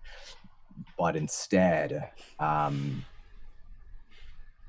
he charges downfield to where where Korgoyle is fighting this other knight, and he links up beside Korgoyle, like trying to get up like close to his shoulder, and he readies his blade in a sort of a defensive position up over his shoulder, once again readying to thrust. And he's keeping his eyes open for anyone who's approaching, and I'm going to use counterattack against anyone who makes an attack who's adjacent to me. Okay, nice. Yeah, this opportunistic young knight is not going to let up. He follows you, essentially griefs you around the ring in this direction. Does your counterattack take effect immediately now before he attacks?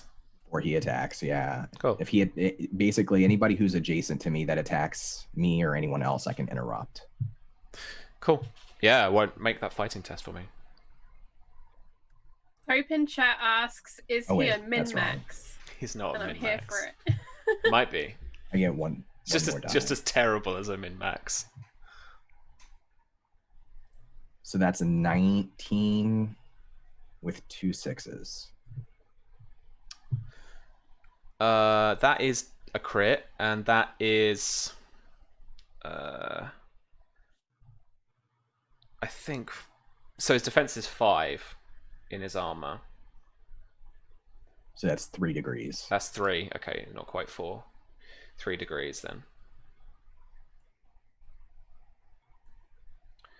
So what's your damage? 27. Oh, how do you defeat this knight? So he's positioning himself so that he can counterattack this Hedge Knight who's on Korgoyle if Korgoyle looks pressed, if he needs it. But then this opportunistic knight continues rushing towards him. And he finally has his breath, and he sighs, and he waits, and his reach is longer.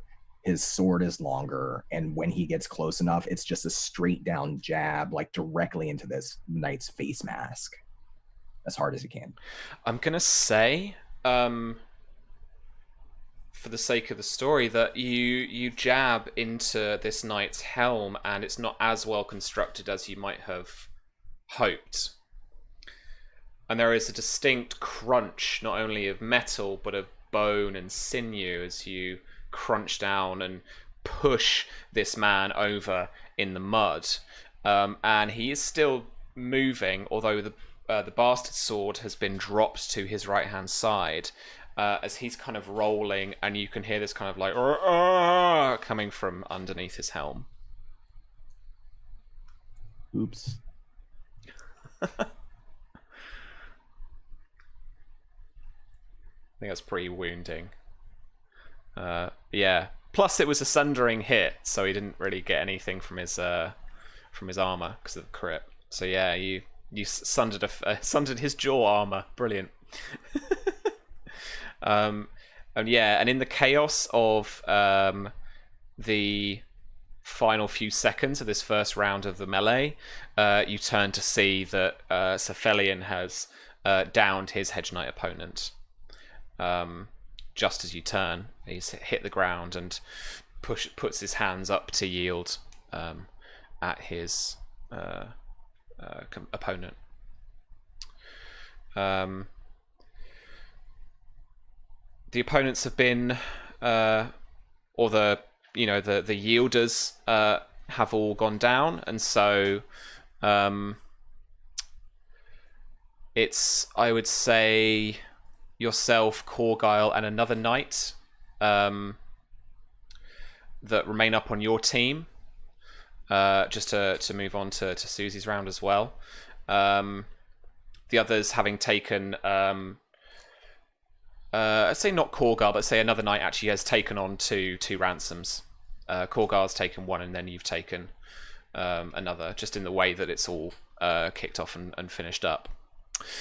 So I did a little bit of prep earlier in the week, so we do have some ransoming stuff we can go through. I would like to do some of that with you now, to show it off a bit as well for Susie, who might get some moolah, depending. No, okay. So you got a lord, which I'll just use the Tawny Knight money for now, and a knight. So this is gonna be a simple intrigue. It's essentially just gonna be like one roll, but it's a persuasion bargain test versus the knight's passive will. So let's do for the knight, just because I know I've got this down. So this is good. So. Okay. So you're looking for an 8 or better, and then depending on your degree, Hedge Knight. Yeah. So this is a yeah. Okay. So I've got a knight. So he's a bit better than just a kind of a lowly hedge knight. He's probably commanded some flanks of people. Depending on your degrees of success, will increase the amount of money that you manage to ransom off them. So if you just do 1 degree, then it's like half the value of their stuff. And that stuff can include horses and all kinds of stuff. So if they didn't want to sell it to you, then they don't maybe use it later on. That could be a plot point if you wanted to lean on it. Otherwise, so 2, 3, or 4 degrees of success will get you more and more money, essentially. Okay. So with difficulty 8, 2 degrees of success. I got a 15. Right. Yeah. So he will take 3/4 of that opportunistic hedge knight's possessions. Okay. Despite the injury he's caused him. So 2 degrees for the hedge for this hedge knight gets you a gold dragon and 145 silver stags, as he pays you to get his stuff back.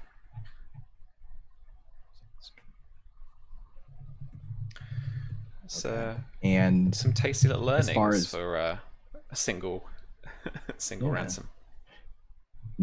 For Lord Will, is it, Sam, would it be strange for you not to ransom?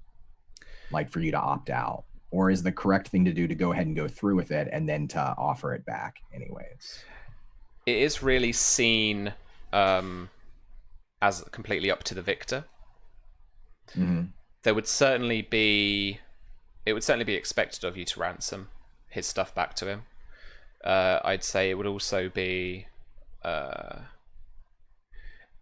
would also be some subtext to not taking his ransom, or to to saying you can have your stuff back, it's fine. We could change that into a more of like a persuasion charm roll instead. Yeah, but then I think I would like that. Like it would also, I think, send a message to other knights. Mm-hmm. Sam wants to do that, so when it goes through the process of ransoming back to Lord Will, his purpose is to commend Lord Will as a great knight and fighter and lord. Like he wants to butter him up, and he wants to butter him up in front of the Reachers. Okay. So you're making this more of like kind of public thing as well? Yeah, sure. Sure, okay. Nice. And so as he... I think there's almost some kind of like informal tradition to this, where they bring you their stuff. And as he does, you've managed to arrange this so he has to do this out in the open. Normally, just to kind of make way for the other contestants and stuff, this might be done in little pavilion tents, or little champions tents or anything like that. More like in private. But let's say later on in the day, in the afternoon, just as Miria is getting ready to fight her round, Cephalion actually, or Lord Will actually, like manages to find you, and it's but on his honor, he's obliged to seek you out. And as he finds you in public, it's essentially he's got a squire that is bringing his. He's got his horse on his leash, and he's got his stuff, most of his stuff, holding his spear and his helm under one arm. And then on his horse is like draped over, it's got like his armor and stuff like that. Yeah, and he says, "Sir Knight, name your price."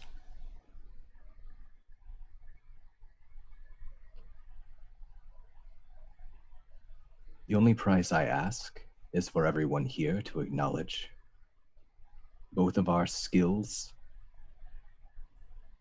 and for us to work to a better future in Dorne and in the Reach, in friendship. I do not want your wonderful armor.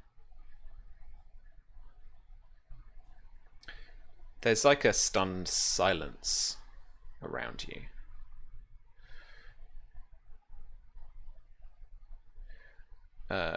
And he says, as you recognize as, again, a little bit more of the tradition, but he's also kind of clarifying. I am to go free.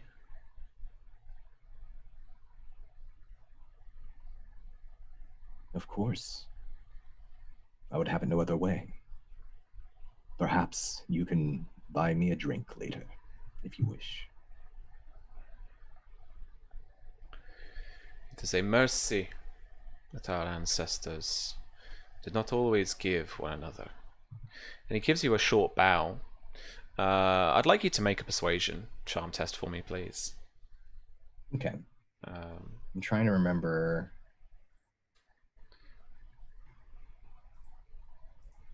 This is just be against his passive will, plus a disposition rating.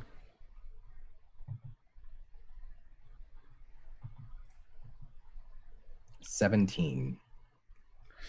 That is 1 degree of success. So yeah, you succeed. You raise his disposition by 1 step towards you. Very nice. And it was kind of rather public, kind kind of setting for that as well. Okay. So a bit later on in the afternoon, we come up to Miria's round in the tournament. So I can imagine that Lord Buckler is having to make a kind of, and I present to you this mystery knight, but how are you going about getting onto the field? So I think Miria would have had Enzo meet her like in a little tent way off the normal sort of grounds, just in case, so nobody could like bump into them, or somewhere that's secluded, right? So he can help her get into her gear, and she just walks out. She tries to like play it as cool as she possibly can. She's just, I'm just here. I'm just a mystery knight. Don't mind me. I would like you to roll deception act for me. Okay. Right, hang on. So where's Maria's sheet? All right, blah, blah, blah. Deception act. Okay, so I want you to apply the armor penalty from the armor. Good. Okay. I think it's like a -3 or a -4 or something. Okay.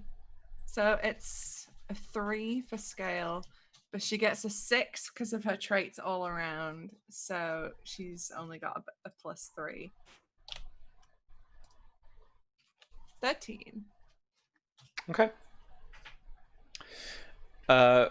For quite a few of the hedge knights and for the small folk, they don't really give you a second look.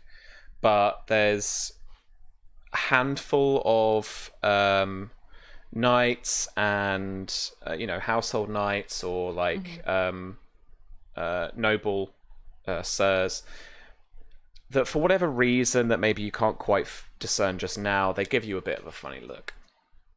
For sure. And in her head as she's walking, Miria's like, I hope they just think that I'm a squire that's got too big for their boots, rather than the lady, that was there at the party yesterday who shouldn't be here. But she tries not to think about it as she gets to the ground. And once she does, though, like, I think the spectacle all around sort of overwhelms her a bit, and she just sort of forgets that anxiety and just sort of like waves to the crowd, and there's a bit of sand, rubs it in her hands, and does a little warm-up stretches. So yeah, I think as a weird kind of formality, what I'd like to have is Lord Buckler announces that he sponsors this mystery night, and it's directed at Bryn mainly, but also Marcia as the kind of sponsor of this tournament. Essentially, he's kind of declaring himself that if you do anything wrong, like he's going to take that dishonor on himself, kind of thing. You get a little glint of him looking at you as well, Enzo, as you walk back to the stands.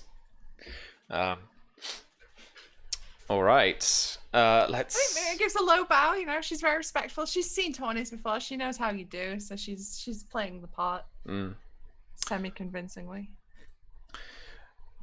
As you step into the ring and into your flank, a few of the knights still haven't put their helms on, and so they are in a little bit of a discussion.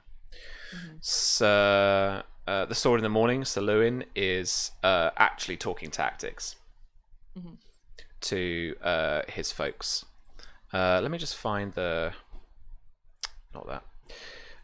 tactics, DB. Hang on, because there's actually a thing for this. Bizarrely, I think it's coordination, isn't it? Tactics. There's warfare tactics. You can forgo your agility test to determine your place in initiative order to test warfare to grant bonus dice to your allies' agility tests. Ooh. Difficulty is usually 9. A success grants +1 bonus dice per degree. And I just made him today, so let's use him a little bit. Come on, slew it. And he's chunky. Chunky boy. That is 2 degrees of success. So you get 2 bonus dice for your agility test. as he describes how he wants his flank to move forward and to work actually as a team rather than with the mix of knights that he has. And no one you can tell is kind of bearing him like any kind of ill will. And there's a mix of Dornish and Reacher knights here as well, particularly. And there's a Stormlander knight. Because, you know. It's the Sword of the Morning, right? You're not going to be like, wanker. If he's the Sword of the Morning, he fucking earned it. Charlie, we should have him in the Tyroshi doobie. I'll leave it with you. We have some very interesting options in the Tyroshi doobie, don't worry. Good. Cool. One for you. Yeah. All right.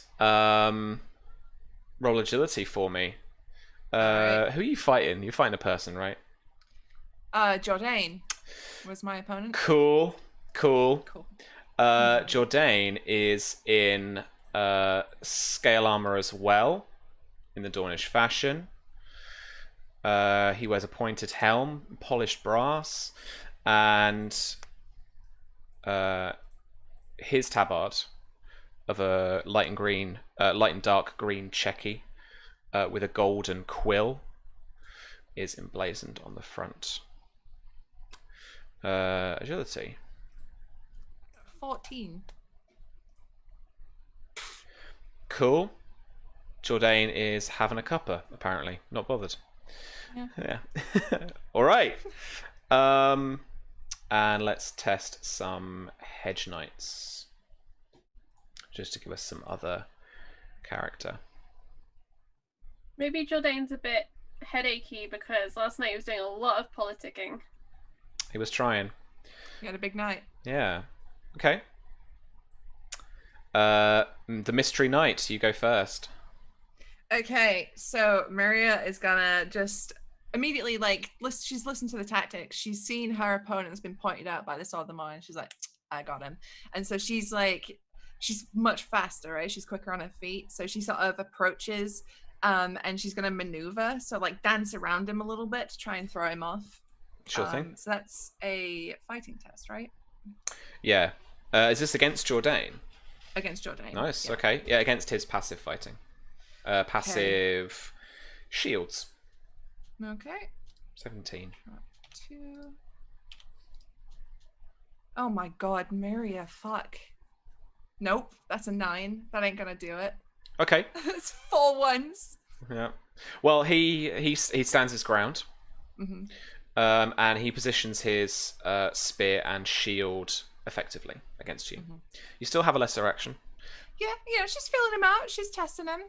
Ducking in. He's testing his defenses, and she's gonna just go for a standard attack then. Nice. So roll that fighting test for me. All right. 21. There we go. It is gonna be 3 degrees of success.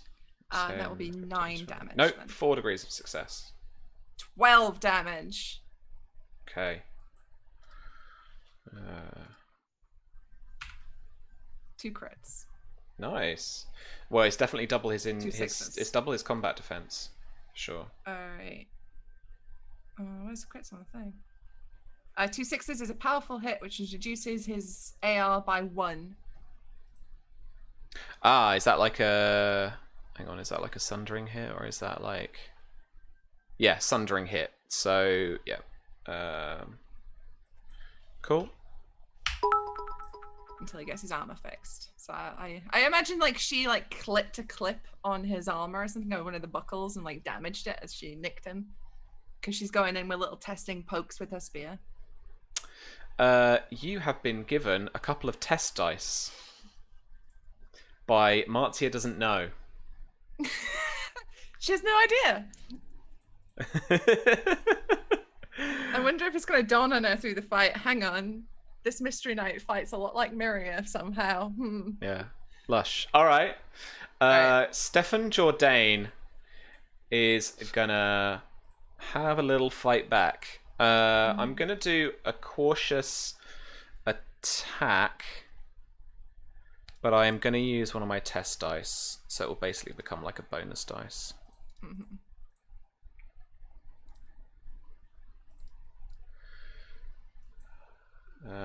So this would be... I'm going to have to do this in my head just for a second, because it never works it out properly. So I was rolling 5 keep 4 before, so now I'm rolling 6 keep 5 now. Plus test dice, but a penalty dice, so it's still keep 4. 6 keep 4. 14 against your combat defense. That is my combat defense. That is 1 degree of... Hang on.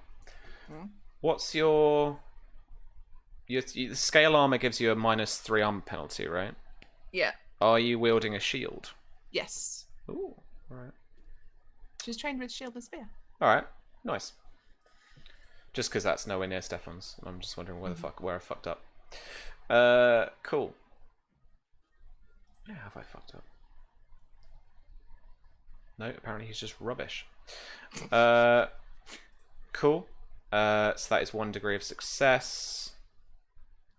And what's the spear damage there, friends? Athletics, isn't it? It's athletics. 3 damage. 3. Peh! Armor soak. Clink. Clink. Probably off the shield or something, right? Yeah. All right, that was a cautious attack. He's still got a lesser. He's got a lesser action.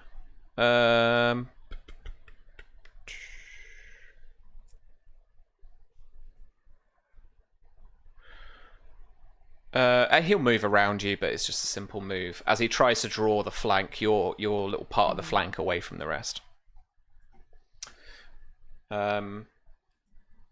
As he does so, a hedge knight steps in, tries to take advantage of the gap that and kind of flank you, essentially, where they've left that. So let's roll the longsword attack. 14. So that is 4 damage. Pink shield again. Nice. All right. Your turn. Just a little one-woman phalanx. Just.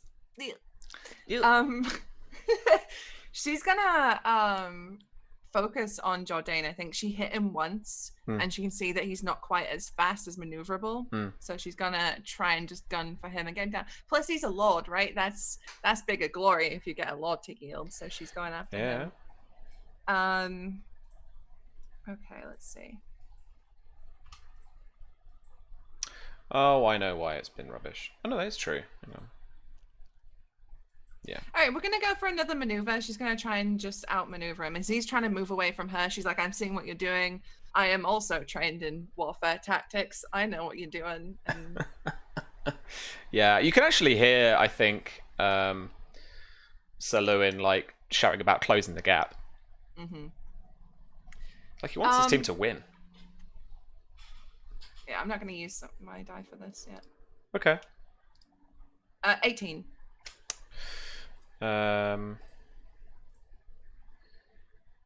3 degrees? Yeah.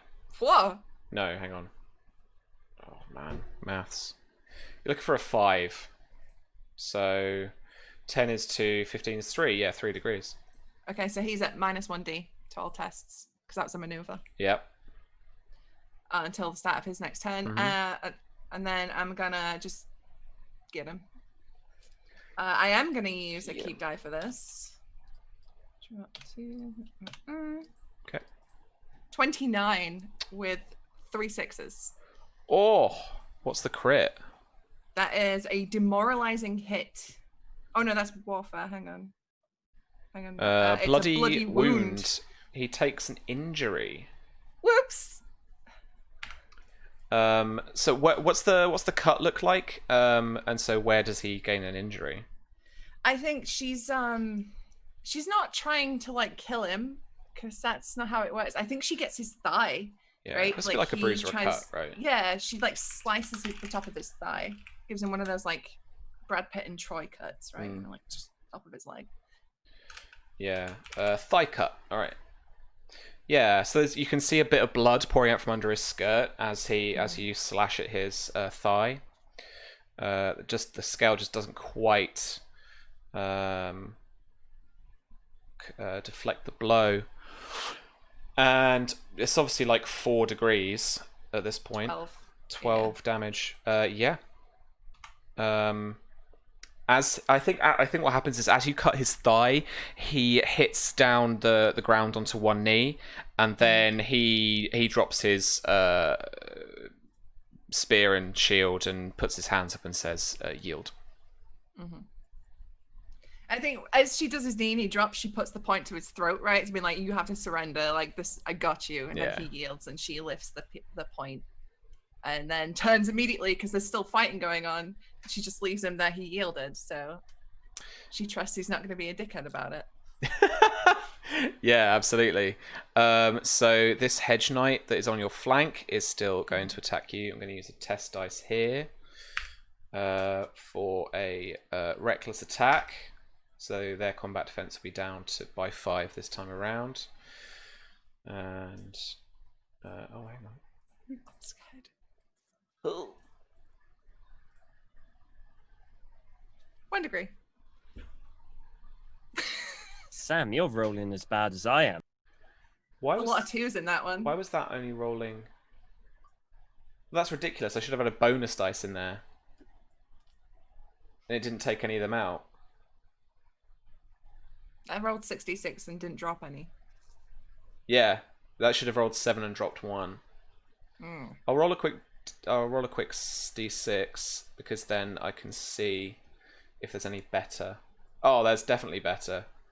So drop a 2 out of that. So we're adding 3 to the result essentially, aren't we? That's 19. 19. Which I think is just 2 degrees because it bumps it, right? If you hit the border, so it's 2 degrees. Yeah, meeting the target number is a success. Yeah. So yeah, 2 degrees on the longsword is 6 damage. Okay. So scale armor takes it, right? It does, just about. Yeah. Mm-hmm. I imagine that one gets past her shield and it actually hits the armor. It's gonna suck, but it doesn't cause any injuries. Yeah, it's gonna bruise a little afterwards for sure. Mm-hmm. But at least it's not kind of neck up or along the arms or anything that might show later when you need to be a lady again. All right, so you're still in the match and squaring off against this hedge knight. All right. Hedge knight is going down. He recklessly came at her, right? Yeah. His combat defense is currently 1. I'm gonna recklessly go for him. All right. So that's gonna be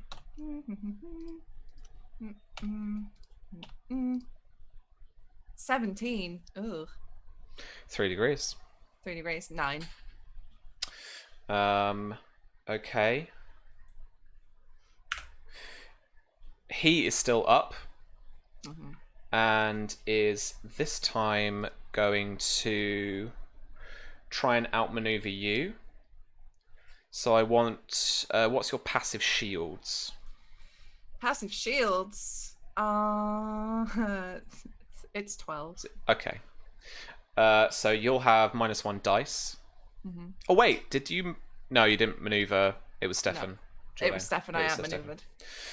So you'll have -1 dice to your tests at the end of your next turn, and then this is going to be a standard attack. 25. Oh, so my armor defense, combat defense went down to 9. So that's what? 4? 3 degrees, I think, because it's not 29, is it? No. Yes. Sorry. Yeah. 3.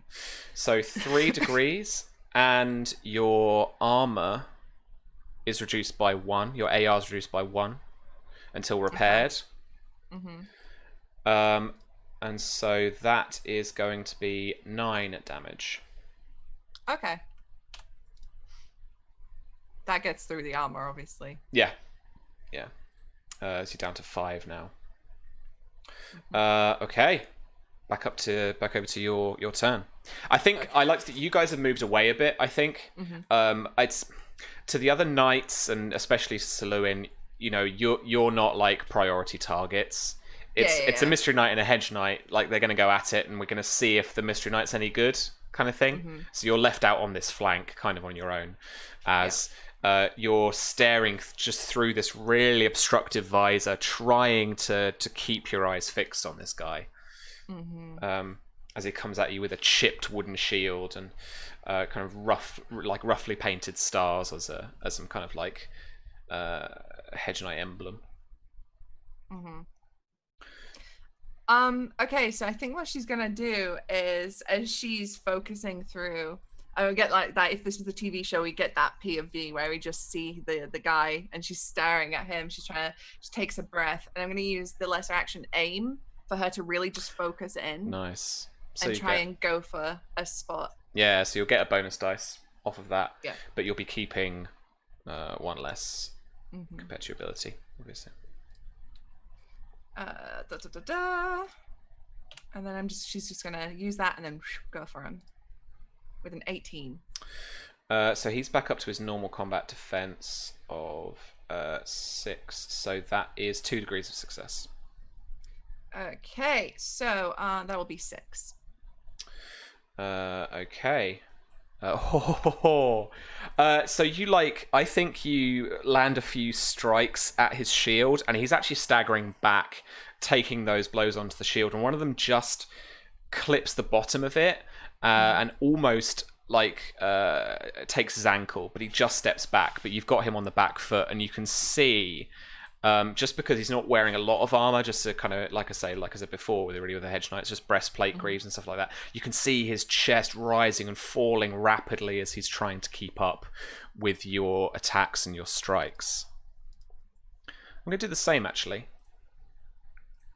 Give myself a little bonus dice to this with his standard long blade attack of 19. 2 degrees.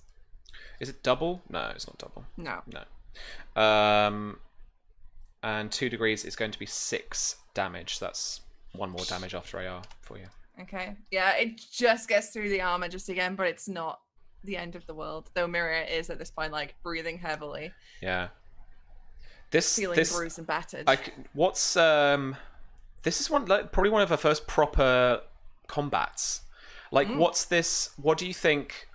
Not what's like rushing through her head, but what do you think this feeling is like? Do you think this is? Do you think she feels like this is what war is like? But then again, she's commanded troops as well, kind of more from a leadership standpoint rather than an actual I've been in a vanguard standpoint. I think it gives her a better perspective on what it's actually like, because the only time she's really crossed weapons with anyone has been sparring, and at that point you're deliberately not trying to hurt each other. You know, you're swinging, but you're not and this you are swinging to hurt each other. And I think after defeating Jourdain so handily, she was like, oh, this is a piece of piss. And then this guy is giving her a fight, and there's that back of her head being like, I could be in real trouble here. If this was a battle, I could be dead. And this, because I don't think you're used to this so much, this helmet feels like it's suffocating you. Your hot breath in the heat of the afternoon, just pushing against this metal, then kind of getting caught up within that and the coif. And then, the coif has a lot of weight to it too, so you're feeling quite kind of pushed down and contracted. And then not only that, but because of the breath and the adrenaline that's, pushing through your body, you can almost taste blood on your throat, because you're just, you're breathing that hard to keep up with the fight. Then what's your go again? So she is gonna she's gonna try and she can see he's on the back foot, so she's gonna use that to her advantage to try and outmaneuver him, do a maneuver test. Sure. So it's gonna be 22. That is 3 degrees. All right, he's at -1d on his next test. Oh, and sorry, not 3 degrees. Sorry, that's passive, isn't it? Yes. Yeah, it's passive. Oh, is 1 degree of just 1 degree of success. Oh, okay, good, sweet. And then she's gonna sort of, I think, spin around the side of him and bring that spear in an attempt to like just take his legs out to get him down to yield him. And we're gonna see how that goes. I'm gonna use a bonus die. All right. Nope. That is 2 degrees. Okay. All right. Fuck, that's garbage. 6 then. That, Susanna Grace, is literally just enough to defeat him. 1 hit point. He had 1 health left, and you've just hit him for 1 health after his AR. As your spear just goes through his mail, I think enough for you can just hear that like that yelp as he gets it, and he steps back one more time, and then he kind of pulls down a bit and he shouts yield at you. To which point he's slowly moving his weapons down to his side. I think the adrenaline is in her, right? And she still has the weapons leveled at him. And I think if he sees her eyes, they're wide and staring at him before it processes that he said yield. And she sort of lowers hers towards him. And I think despite herself, she laughs because holy shit, she did it. Yeah. The other flank has moved on, and for a pretty apt name, I think, Sir Lewin's flank has like ridden roughshod over the others, has just kind of bulldozed them. All right. Interesting question. How are you ransoming these people? Okay, so Tom, you'll have to help me on this one and let me know if you're on board with it. I think she'd arrange the ransom to go through Enzo. Sure. Why not? Or Lord Buckler. I mean, he's the one that sponsored her. Probably the sponsor would be more appropriate. Or I'll just ransom them in my armor and just be like,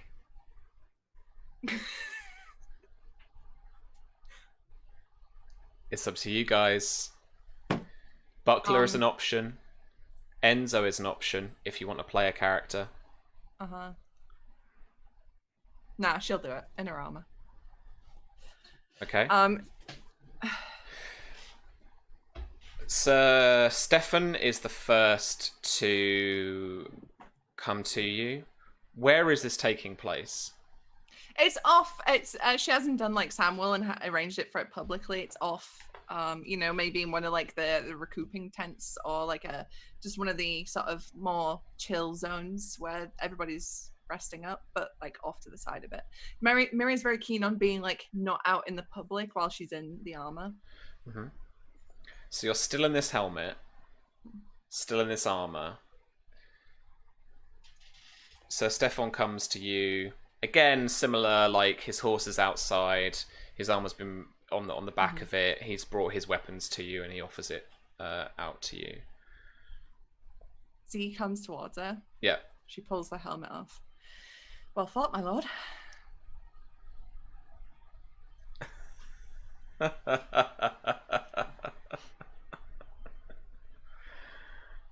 Very well fought, my lady. I'll be taking that ransom. Will I be taking news of your fight to the tourney? As you wish. But it wouldn't do much to ingratiate you. It might harm the relationship we've worked so hard to build. Very true. Very true.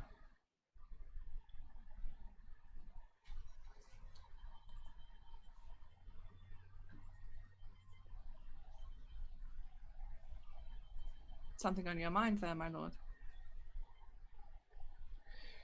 It's very interesting circumstances we find ourselves in. These are interesting times.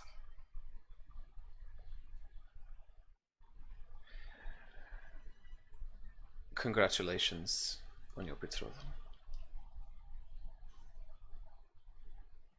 she kind of like, there's a moment before she smiles. Thank you. How much would you like? He's a lord, right? Sure. Why don't you make the test for me? Yeah, I'll make the test. So persuasion bargain. Do I have anything for persuasion? I don't. 13, Myria. 13. Yeah. Why is she like this? Why does she do this to me? Passive Did you use will. all your test dice? You No. have a test dice left. Add a d6. I kind of want to save that though for my next Okay. melee. Yeah, sure. I tell you what, I'll use one of my bonus though because I've got. You've got one bonuses, left. right? Yeah, you got I got one bonus. left. Let's Bonus use left. that. See if you can improve your roll. Oh, that's an 18 now. I got a 6. Very nice. That is 1 degree of success. She smiles and says, "I tell you what, Lord Jordan, as an offer of friendship, I will only ransom for half the value of your goods." Thank you, my lady. Please. And he offers you a coin purse of a gold dragon and 172 silver stags. Well, I'll hope to see you around later. And are you? Perhaps tonight? I might see you in the tavern tent. Perhaps. Enjoy your afternoon. You too. And with a flick of his golden curly hair, he leaves this convalescent tent or wherever you're in. Mm-hmm. She puts the helmet back on for the hedge knight, though. For sure. All right, roll me. Are you speaking to this hedge knight? No. All right. So roll me this bargain check, but a -1 dice. Okay. So it's just 3d6. 12. Be good if I knew their passive will, wouldn't I? She could, but it would be like when Mulan tries to do a boy voice and it just sounds terrible. Like, I'm not going to do that. All right, so this is going to be 1 degree of success. You are going to get 79 silver stags. Because this poor guy has a long sword for 50 stags. This, because it's like half, you get half, right? But this is a long sword, a shield, some mail, and a rouncy. So it's like, there's no gold in it, mate. It's the principle of the matter. It's her winning. She's never done this before, so she's going to take it. Yeah. Nice. All right. Well, congratulations. That went a lot better for you than I expected. Yep, same. Everyone's combat defense is very good, and my NPCs suck. But oh well. It'll be fine when you face, like, the sword in the morning. Cool. All right. Well, that is where I like to wrap it up tonight, friends. I do have a long one tomorrow, so I don't want to stay up too late. But thank you for joining us, and thank you so much for starting the beginning of the tournament. It has been super fun, and we only have juicy fruits from here on in. So yeah, let's go round and have a chat with everybody and see how we're doing. If you've enjoyed tonight, we have some swag. Please look at the swag. Please buy the swag. Thank you, Susie, for putting up the swag in the chat. That was my little plug. And thank you for bearing with me tonight as I've forgotten what words are or how they work. But yeah, so Charlie, how do you think it's all going? Just a lot of screaming in my head, but I am super excited. And meta that Myria won, and everything with Jordane's very interesting. And everything with Samwell's very interesting. Yes. Thrilled. I can hear the So Kill Bill exciting. sirens. Yeah, no, I love our drama Juice Fruits, but it was really nice today just to see people roll some dice and randomly see what the numbers told us about the story, and see some NPCs get their faces smacked in. It's a good feeling. That poor knight with his jaw. Poor guy. I had a vision of Maria at the end with the hedge knight, and it's that Ulrich von Liechtenstein thing where like his helmet's smashed in, and he's just like, yeah. I love A Knight's Tale, and if you haven't seen it, you should go and watch it. It's a very good film with a great soundtrack, and I have been listening to it for some of this, and I enjoyed it very much. Plugs and things. I too have After the Fire swag. I wore it on Monday. I'm going to wear it next Monday. I will say the femme fit t-shirts are like true to size or slightly small, so size up if you normally do. That would be my top tip about those. They are very soft though and very comfortable. And you can catch us over on Encounter Roleplay 3 to 6 on a Monday. We're going to go siege Tyrosh and fight some Targaryen exiles. And yeah, more violence, intrigue, alliances, and backstabbing. It's the best. Yay! Can't wait. Awesome. Thank you so much. And Tom. Aye. Get some little plans in motion. It went all right. You got the thing. It was good. Maria Yeah, did it was all right. really good. I think you did. I should have put a bet on. That's what I did. I should have put a bet on, but I didn't want to interrupt the fighting and stuff. I didn't want to interrupt. Maybe the next round. You've always got to put a bet on. You've always got to put a bet on. I know. I'll do that next time. But I can't wait for the next round. Next round is whittled down to even better fighters, so it's just going to get even harder from now on. So I'm looking forward to that. It's going to be a bit awkward to explain why Miria has got bruises and cuts and a broken jaw probably at a point, but you know, things happen. It's great. I'm looking forward to it. I'm looking forward to see what next week brings, because we got like the melee, and then obviously we still got the joust to do, so there's a lot of stuff to get through. Yeah. But yeah, a lot of fun. Nice one. Anything to plug? Oh, right, yeah. So you can find me on Twitter, HotFlakesTom, and I'm also GM on Encounter Roleplay for Secrets of Pendragon at 7 p.m. UK time, 2 p.m. Eastern, where we're playing Call of Cthulhu Dark Ages, which is it's just so funny. So funny. It's just ridiculous. It's not meant to be funny. It's not meant to be funny, which makes it even funnier. So I like to see it as a comedy with a touch of horror in there. I think that's the way. We should advertise it. But yeah, that's me. Nice. Blackadder's Cthulhu. Spot on. Yeah. Nice one. All right. And in that cast and the Crownlands cast, Susanna Grace. Me. It's you. I can't believe Mary did it and she didn't get her teeth smashed in. Yeah. I did not think that she would make it past the first round, but here we are. Glad that she did. The Jourdain thing was just me going, fuck it, let's go, let's try it. I think it was juicy too, so we'll see where that little trail goes. Yeah. As ever, things are unresolved with the men in Miria's life, because that's just how it be. But yeah, I'm really hyped for next week. Some juicy fruits are bound to appear, and yeah, can't wait for it to die next week. So yeah, I'm Susie, otherwise known as Susanna Grace. I'm a variety streamer. I do video games, I do art streams, I do tabletop RPGs. You'll next see me online tomorrow with Fragging Friday with Virginia, where we play Rainbow Six Siege. And then on Monday, I'll be in the Crownlands, and Tuesday Pendragon on Encounter, and then back here again next week. So that's me. That's how weeks work. All right. So yeah, V, Fragging Friday tomorrow, but how was the combat tonight? Oh, I loved all of this. I loved every minute of it. Yeah, good.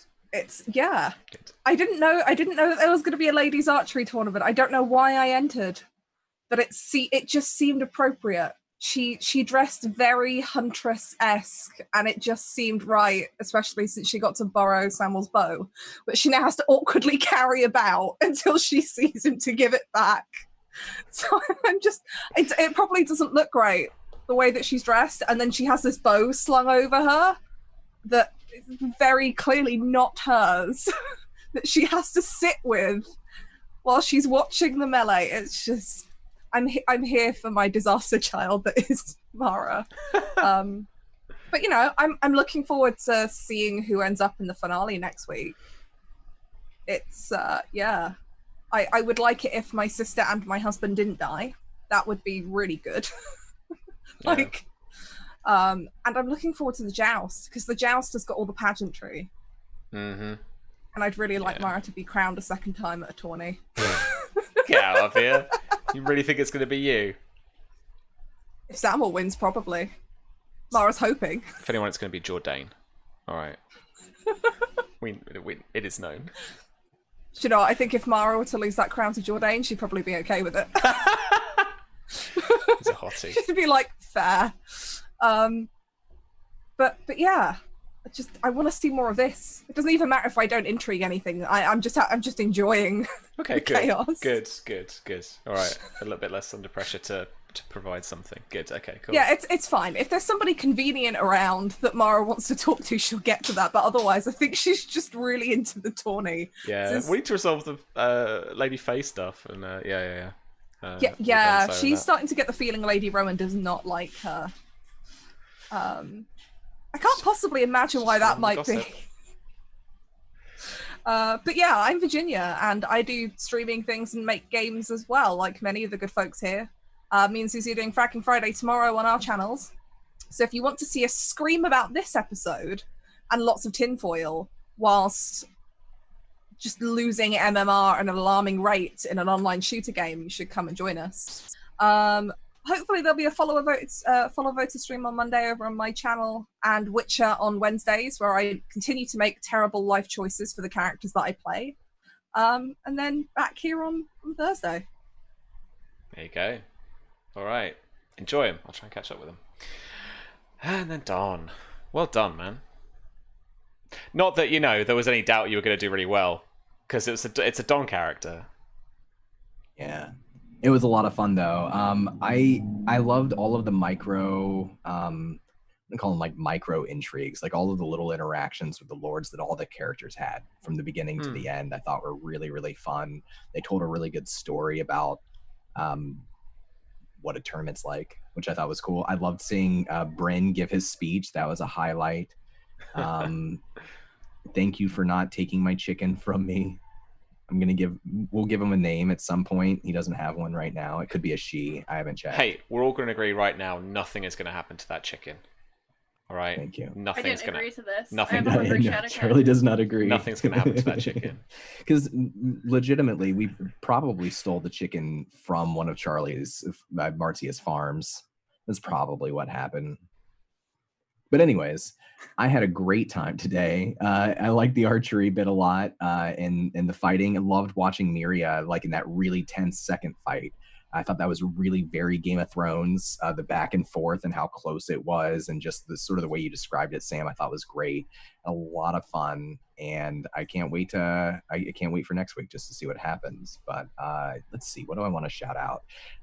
On Fridays at 6 p.m. over on Encounter Roleplay, I'm playing in this great Urban Shadows campaign called Eclipse.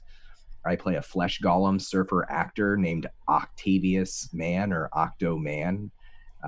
It's a lot of fun. I have so much fun with that. It's been back after a long hiatus, so if you want to check out something that's a little spooky and pretty funny, that's 6 p.m. on Fridays. And on Monday, am I allowed to say? Who are you asking? Charlie, sorry. Charlie couldn't tell that I was looking at her. Oh, yes. I don't know what you're talking about, but yes, whatever it is. Okay. I have no secrets. I'm going to be in Crownlands. I'm going to be guesting on Charlie's Game of Thrones campaign on Monday. I've been looking forward to that for a long time. I know everything that happened last episode, so I'm aware of what went down there, and I can't wait to be back playing Giannis, Allegra's husband. He wears lots of nets on his shoulder. That's all. I kind of both do and don't want to watch back Monday's episode so that I don't have meta knowledge later on. I don't think meta knowledge is going to make a difference to Jamie on this one. I mean, not at this point when he's off just gallivanting around trying to find a Also, cult. I'm sorry, Don. I totally missed you introducing that. I was busy scheming with Susie and not listening. It's legit. Started already. Fuck. Started. All right. Be in it. Cool. Cool. Well, I can't wait to see you there. I'm probably going to play a person. I don't know who it is. I'm going to help. Just be there when Charlie like panics about a rule or something. I'll just be like, this probably. All right. All good. Well, cool. Thank you so much, friends. Well, yeah, we're all back next week.